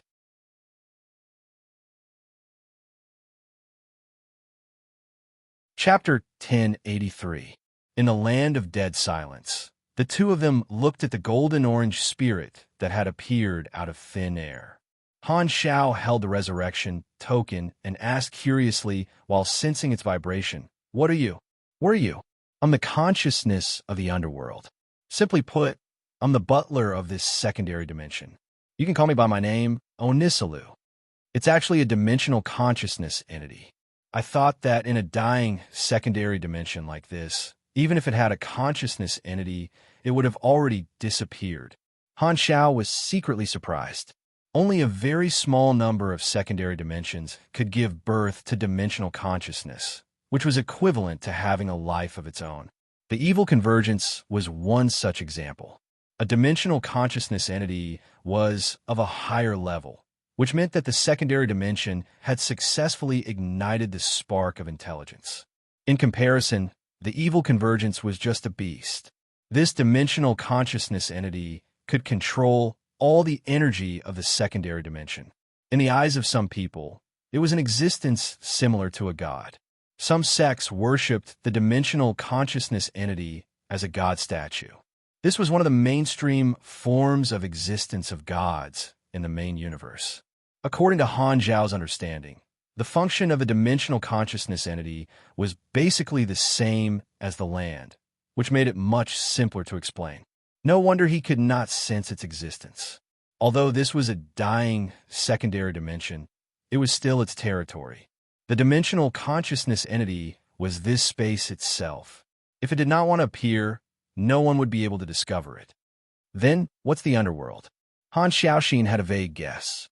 Sure enough, this dimensional consciousness entity who called herself Onisilu looked down at the black floating island under her feet and said calmly, "As you can see, this secondary dimension that's heading toward destruction is the underworld. Han Xiaoxin understood. The land of dead silence was what the Void Lord Kirkman called it. It seemed like the underworld was the official name of this secondary dimension. He raised the resurrection token in his hand and asked, "So, you should have discovered us long ago. Since you reacted to the energy in this coin, why did you only appear now?" "Just to confirm your intentions." Onisalu's mental fluctuations were very gentle. Onisalu had noticed Han Xiao the moment they entered the underworld dimension. She had been observing them silently. Only when they helped her manage the environment and she confirmed that they had no ill intentions did she decide to show herself. On the other hand, Onisalu also needed to determine if the two guys carrying the resurrection tokens were friends or foes with the Creator. This was very important to her. Han Xiao still wanted to ask, but he was interrupted by Onisalu. "I know you have a lot of questions, but I have answered enough questions. Before you tell me your relationship with the creator of these two coins, I will not answer any more of your questions." Hearing this, Han Xiao kept his mouth shut and started to calculate the pros and cons. The fact that the Hella sisters had an energy connection with this secondary dimension was already very strange, and now that this dimension had a consciousness, it was even more sensitive. According to Hella, this dimension was an obstacle to her and Aurora's connection, and it had been silently absorbing the energy they transmitted. Thus, he could not confirm the other party's intentions for the time being. He did not know if he should be honest or not.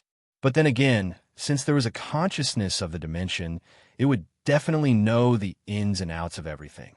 Hella did not have to guess blindly. The only problem was to confirm that the other party was not lying. Just as Han Xiao was thinking, Ames, who had been listening silently, suddenly spoke. "She's my student." Onisalu turned around and looked. "Can you prove it?" Ames looked at Han Xiao and signaled with her eyes. "Fine, since you've said it, I don't have to think about it anymore." Han Xiao shook his head helplessly and used virtual technology to show some of Hella's information. It really is the power of the dead. Onisalu's mental fluctuations seemed to be relieved, and she smiled kindly. She also has an elder sister or younger sister who has the life Esper ability, right? They should be related by blood. That's right. Han Zhao's eyes flashed, and he nodded. Onisala looked at the two of them deeply, clasped her hands together, and her tone became serious. "I have a request. I hope you can bring them to me as soon as possible. The underworld needs a new successor." Successor? Han Xiao and Ames looked at each other with confusion in their eyes. "What's going on? Tell me everything you know, and I'll tell them. But if you don't, I can only suspect your intentions and stop them from coming," Han Xiao said in a deep voice. The title of successor sounded good, but Han Technician was afraid that this was an existence similar to the Meow King. He was worried that he would be tricking Hella, so he had to ask clearly.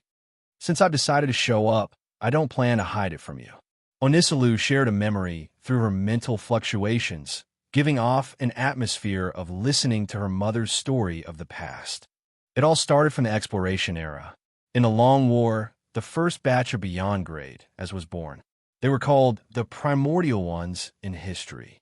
Among the Primordial Ones, there was a pair of sisters who were not related by blood, but had Esper abilities that complemented each other. They were Nerkes, the Master of Death, and Eros, the Mother of All.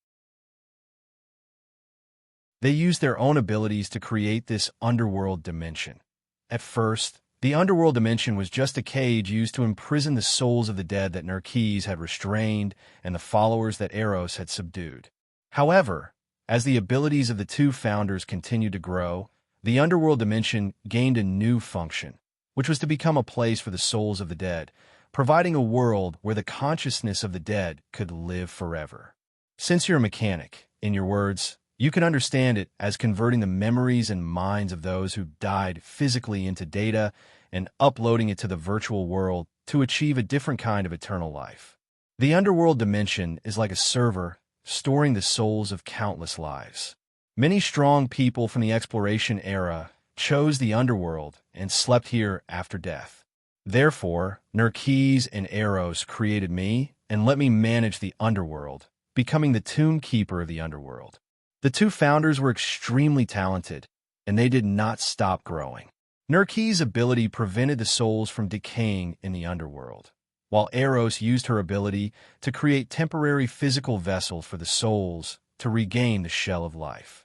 Then, she used the special energy of the fusion of the two to temporarily restore the combat power of the target until the fuel of life was used up. Even if the physical vessels died again, their souls could still return to the underworld. The two of them used this ability to create a strong army. The underworld dimension was still a huge army camp to them. Hearing Onisilu's explanation, Han Zhao's mouth twitched, and a strong sense of déjà vu surged within him. What the F***CK? This is Edo reincarnation plus Martyr's Palace. These two sisters really know how to play. Ames had mentioned before that the abilities of the two Hela sisters were very similar to the abilities of these two primordial ones. So Han Xiao had looked up their information before and knew that the mother of all creation was not as weak as Aurora. She had a huge number of followers and had abilities similar to summoners. Now, this was the first time that Han Xiao knew the details of their abilities. This meant that the underworld stored the souls of countless strong people. Through the fusion of life energy, death energy, and revival energy, one could perform Edo reincarnation and turn them into a huge army. According to this dimensional consciousness entity, the two Hela sisters seemed to be able to become the inheritors of the underworld. Wouldn't this mean that they had received the inheritance of two primordial ones? A windfall from the sky. Good things indeed happened when he spent a lot of time with Fu Ding. Just as he was pleasantly surprised, Onisilu changed the topic, and her tone became sorrowful. Unfortunately, after the death of the two founders, the underworld dimension lost its energy supply and gradually withered. All the souls fell silent, and even I fell into a deep sleep. How did they die? Han Xiao was curious. The information did not state the cause of their death. It only said that they had disappeared without a trace. A bunch of conspiracy theories appeared in his mind, but Onisilu's answer was unexpected. They committed suicide. Han Xiao was slightly stunned. They were alive and well. Why? Onisilu sighed. They kept developing their abilities, and one day, they suddenly had an epiphany. All this time, they claimed to be the controllers of life and death, but they had never felt what real death and new life were. In their opinion, only by walking this path could their Esper abilities reach a higher level. Therefore, they decided to walk towards death to find the true meaning of life and death. Before they died, they told me not to be sad, that destruction was only the beginning of a new life, that this was their final destination. On that day, I saw with my own eyes that they left behind their fleshly bodies. They naturally soared into the sky and ended their lives. Han Zhao's face was filled with question marks. No, they were already dead. What was there to comprehend? Could it be that these two were the ultimate Tao seekers, and they came to the conclusion that they could die at night? Perhaps only with such a mentality could they become the first batch of great people in the universe to break through the beyond grade A. Perhaps this was the meaning of the primordial ones. As if she understood Han Zhao's expression, Onisilu shook her head and said softly, I know your doubts. I know your doubts. Before their consciousness completely disappeared, there was a brief moment where they were in the superposition of life and death. It was at that moment that I received the last message they left. They said that they had finally found the true meaning of life and death. What is it? Han Zhao's curiosity was piqued again. Inheritance. Onisilu's tone was gentle. They said that passing on the torch is the true meaning of endless life, forming a complete cycle in the huge life system. Han Xiao was speechless. Isn't this common sense? Did you guys learn this when you were trying to kill yourselves? You died for nothing. However, although he really wanted to complain, he also understood that it was one thing to know the truth, and it was another to experience it personally. Most of the time, the key to a higher level was the sudden flash of inspiration. This was the origin of epiphany. The stronger one was, the more important this feeling was. Onisilu continued. Their deaths were not in vain. They passed on this deepest understanding to the next generation. Han Xiaoxin was shocked and could not believe it. Could Hela and Aurora really be the reincarnations of those two primordial ones? Hearing this, Ames was also shocked. However, Onisulu shook her head. Reincarnation? Not like that. They're already dead, completely dead. Their souls have disappeared, and their bodies have been decomposed by me to replenish the origin energy of the dimension. Other than this underworld, there's nothing left. They left all their experience in their Esper abilities. It's their Esper abilities that are passing on. I still don't understand. Ames did not understand. Onisulu explained patiently. After they died, they left behind the seeds of the life Esper ability and death Esper ability. This is neither material nor energy, but a higher dimensional information form. I don't know why this happened, but I know that if I kept them, no one in the entire universe would awaken the life Esper ability and death Esper ability. Therefore, in order to complete the task entrusted to me by the two founders and to save myself, I sent these two seeds of information entanglement back to the main universe. I knew that one day in the future, they would blossom and bear fruit on two new life forms. At this point, Onisulu paused and smiled. Do you really think it's a coincidence that a pair of sisters with the life and death Esper abilities appeared in the entire universe? Hearing this secret, the great mechanic Han felt as if his young heart had been impacted. In that case, Hela and Aurora did not have any direct relationship with the primordial ones. They were only chosen by the information form Esper ability seeds and became this generation's life and death Esper ability users. The primordial ones had integrated their own understanding into the information form Esper ability seeds. Therefore, the future awakened would subtly obtain the inheritance of experience and memory, which was equivalent to increasing the talent of the future generations. No wonder Hela could learn new abilities and talents so easily. This Esper ability of hers had its own development strategy. How could this be called an Esper ability seed? It should be the source. Information form. Han Xiao could not help but have more thoughts. He still remembered that during one of his species' evolution, an evolution option of multidimensional shadow had appeared. It seemed to be related to the information form. Before he could think about it carefully, Onisulu spoke again in a low voice. This is everything I know. After the death of the two founders, the underworld gradually withered and could no longer maintain its isolation from the outside world. Its surface area was shrinking and the spatial walls were shattering. One soul after another fell into a deep sleep. I could only store them all in the dimensional core to prevent them from dying out. However, I also became weaker and weaker and fell into a deep sleep. When the underworld completely disappears, these souls will also disappear.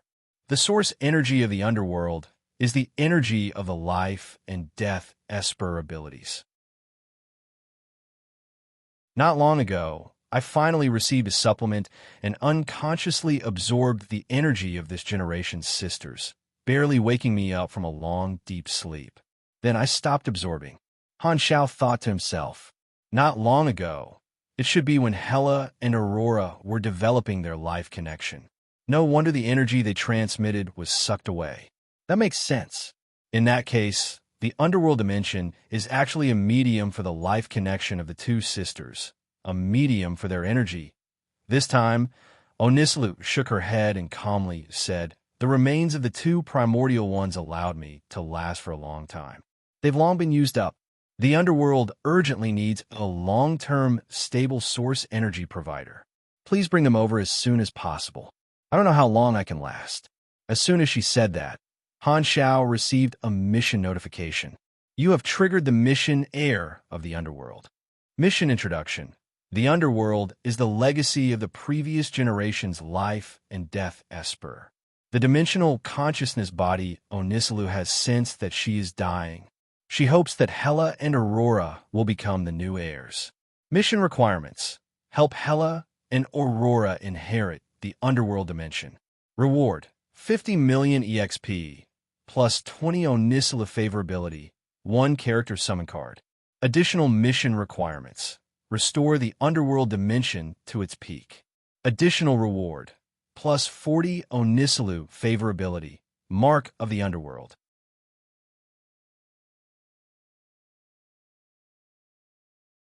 Chapter 1084.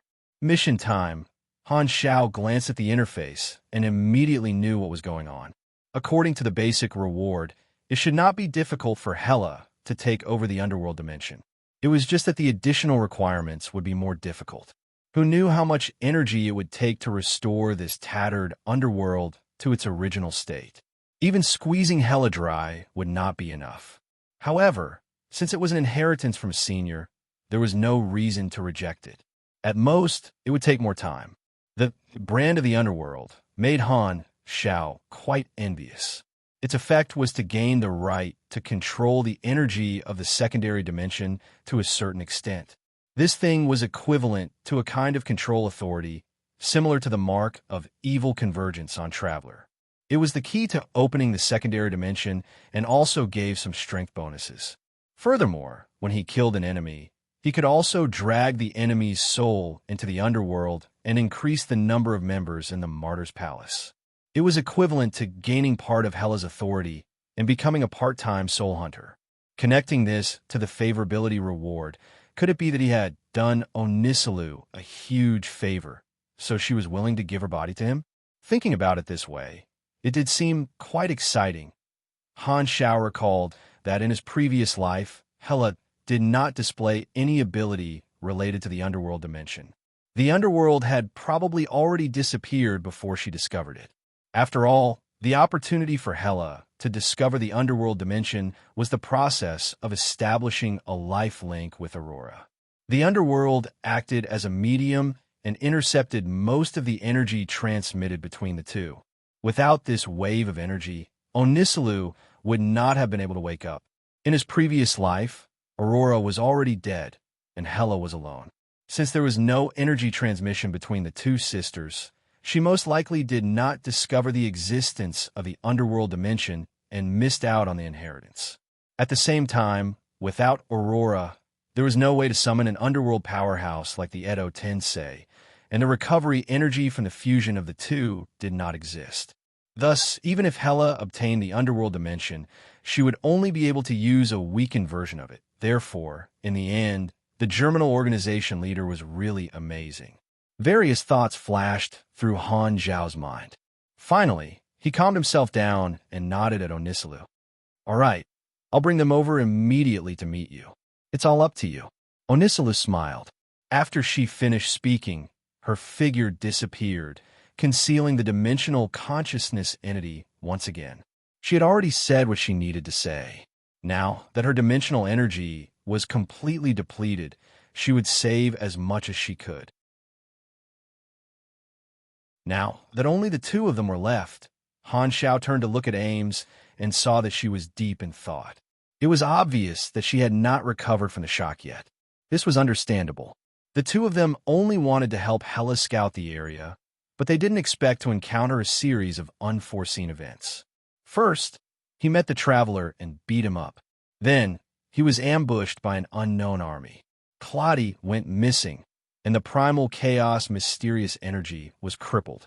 Finally, he met the dimensional consciousness entity of the underworld and learned such shocking secrets. There was too much information to digest. It was said that every lucky guy seemed to have a physique that caused trouble easily. Why didn't he see Ames's potential in this aspect before? However, overall, Han Xiao was more surprised than shocked. He had captured the holy light particle, triggered many new missions, and obtained some secret intelligence. He had gained a lot. Although a part of the primal chaos mysterious energy was taken away, it could still use its abilities. Thinking about it this way, it did not seem like he had lost anything. As for the pain of the primal chaos mysterious energy, Han Xiao was actually not too concerned. Lu Zizhen had really said this time that the joys and sorrows of people were not the same, let alone people and Esper ability entities. Dealing with a Holy Covenant organization required long-term planning. The most important thing now was to help Hela inherit the underworld. Thinking about that, Han Xiao patted Ames's shoulder and said, "Stop spacing out. It's time to leave." Ames came back to her senses and smiled happily. "I didn't expect Hela and Aurora to have such fortuitous encounters, as expected of my students." "Yes, yes, yes. Your students are amazing." Seeing that Ames had entered her disciple-obsessed mode again, Han Xiao helplessly interrupted her and said, "Since we've encountered such a situation, we have to stop our trip. I'll get the primal chaos mysterious energy to bring you back to Black Star Palace and bring Hela over. You don't have any objections, right?" "This is great news. Why would I have any objections?" Ames chuckled. Hearing this, Han Xiao nodded and ordered the mysterious energy host to grab Ames, disappearing without a trace in a flash. The primal chaos mysterious energy's dimensional travel ability was much more convenient than mechanical devices, so it did not take much time to go back and forth. Leaving him alone to wait, he thought for a while before opening the communication channel and calling the Dynasty's secondary dimension outpost. This time, he contacted the Dynasty's guardian here. After a while, the communication was finally connected, and Gyuzer's face appeared before him. The moment he saw this face, Han Xiao was stunned for a moment. Zhang Fei. Oh, I saw wrongly. Scared me. This is too similar. It's like they're made from the same mold. This time, Gyuzer's loud voice sounded, and his tone was impatient. "Black Star, I suddenly lost the location of the Dark Emperor. Where did he go? We were attacked by a mysterious fleet, and he was exiled into space turbulence." Han Xiao briefly explained the process, emphasizing the Holy Covenant's technology. This group of small fries actually made him suffer. Claudia is really getting worse and worse. Gyuzer grumbled unhappily. Understandable, understandable. Han Xiao coughed and tried to change the topic. Gyuzer shook his beard and murmured, "However, this group of people's technology is indeed unique. If I was not prepared, I might have ended up like them." "Hey, Black Star, do you know where they came from?" "I don't know. If you want to track them down, I suggest the Dynasty start with the records of the birth of primal Esper ability entities. This organization must have more than one primal Esper ability entity. I don't know about the rest." This time, he was not deliberately hiding it.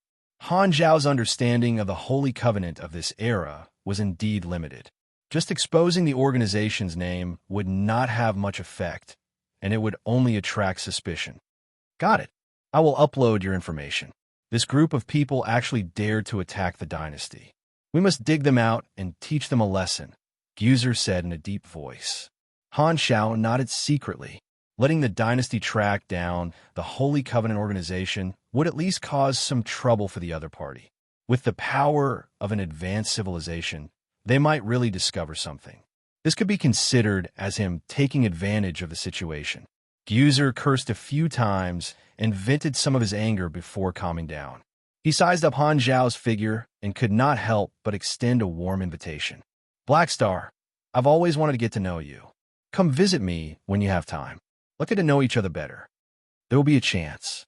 Han Xiao agreed with a smile on the surface, but he sighed in his heart.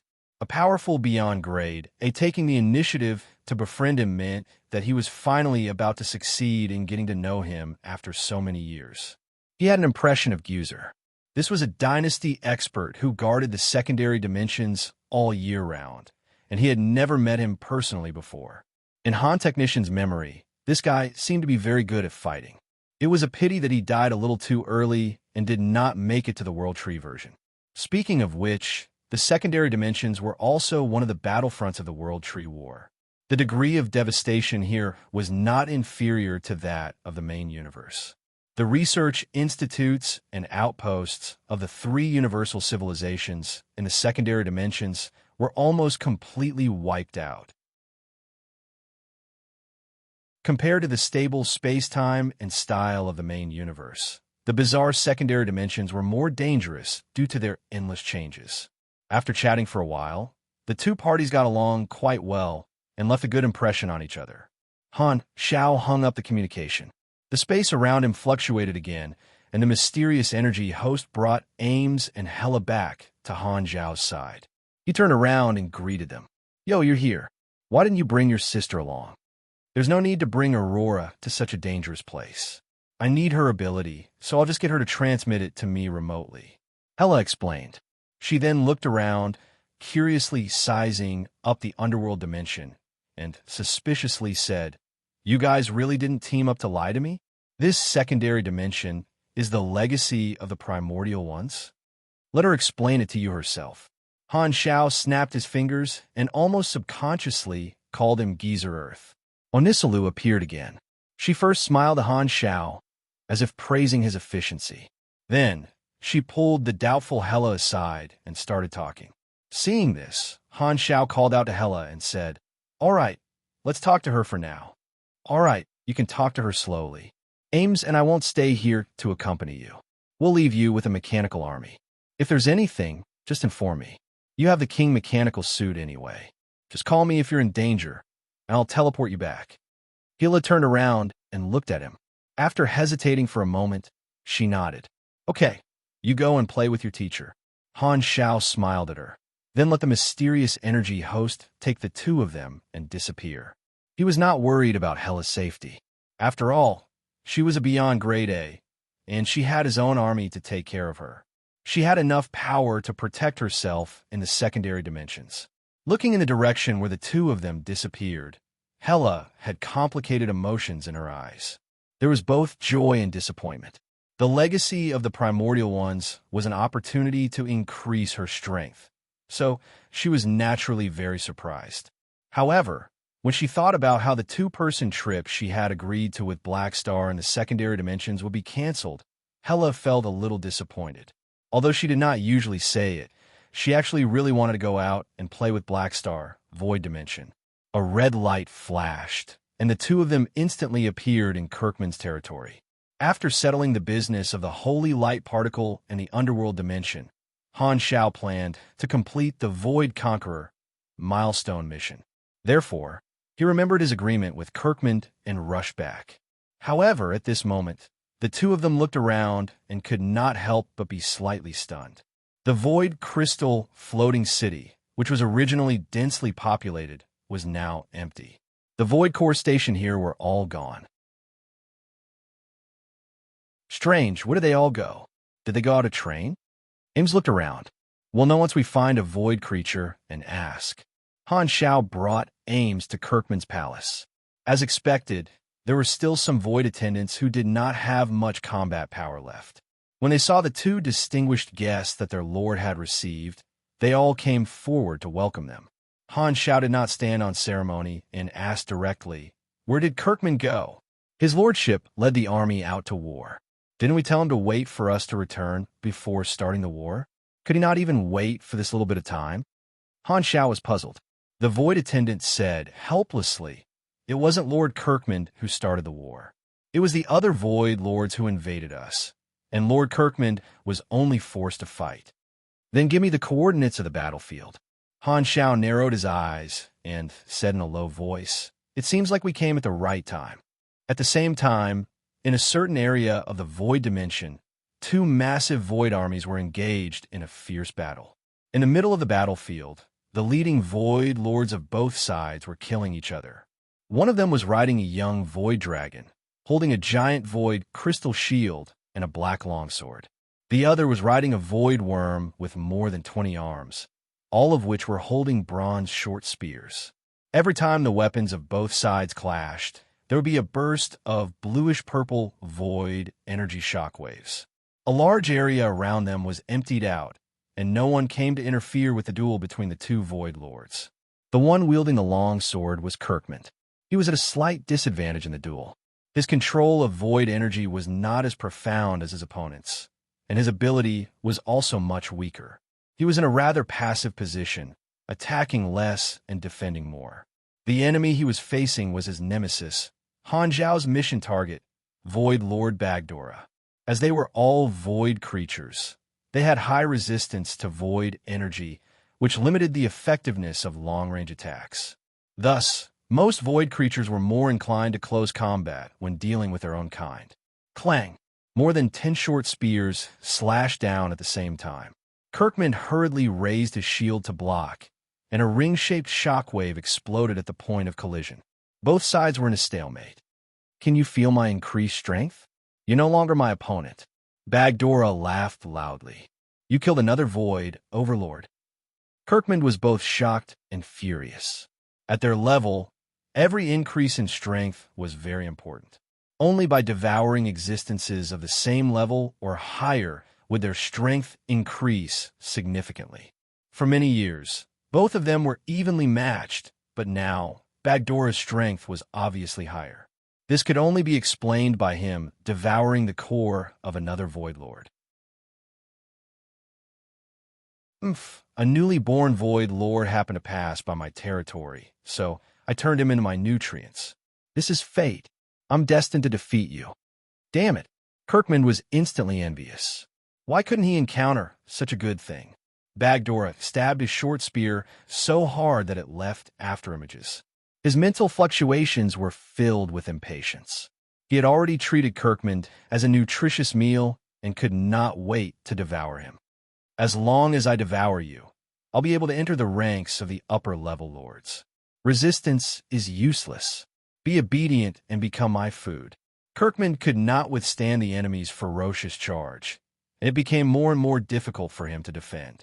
He was surrounded by danger, and the army around him was also showing signs of weakness. He knew that if this continued, he would definitely lose. He could not help but shout angrily. Don't be smug. I still have reinforcements. So what if you have reinforcements? Do you think I'll be scared away by you? Bagdora laughed maniacally and used a short spear to cut off a small piece of Kirkman's body. I'll eat your so-called reinforcements as well. They'll be the nourishment you're giving me. At this moment, Han Zhao's figure happened to appear at the edge of the battlefield. Hearing this, he could not help but turn a look at this Void Lord. His eyebrows twitched. He released a wide-area mental message that suddenly swept across the battlefield. You want to try? Thought you're tuning in to the Warrior Lore YouTube channel. Don't forget to subscribe and join us on this journey to catch the most captivating stories.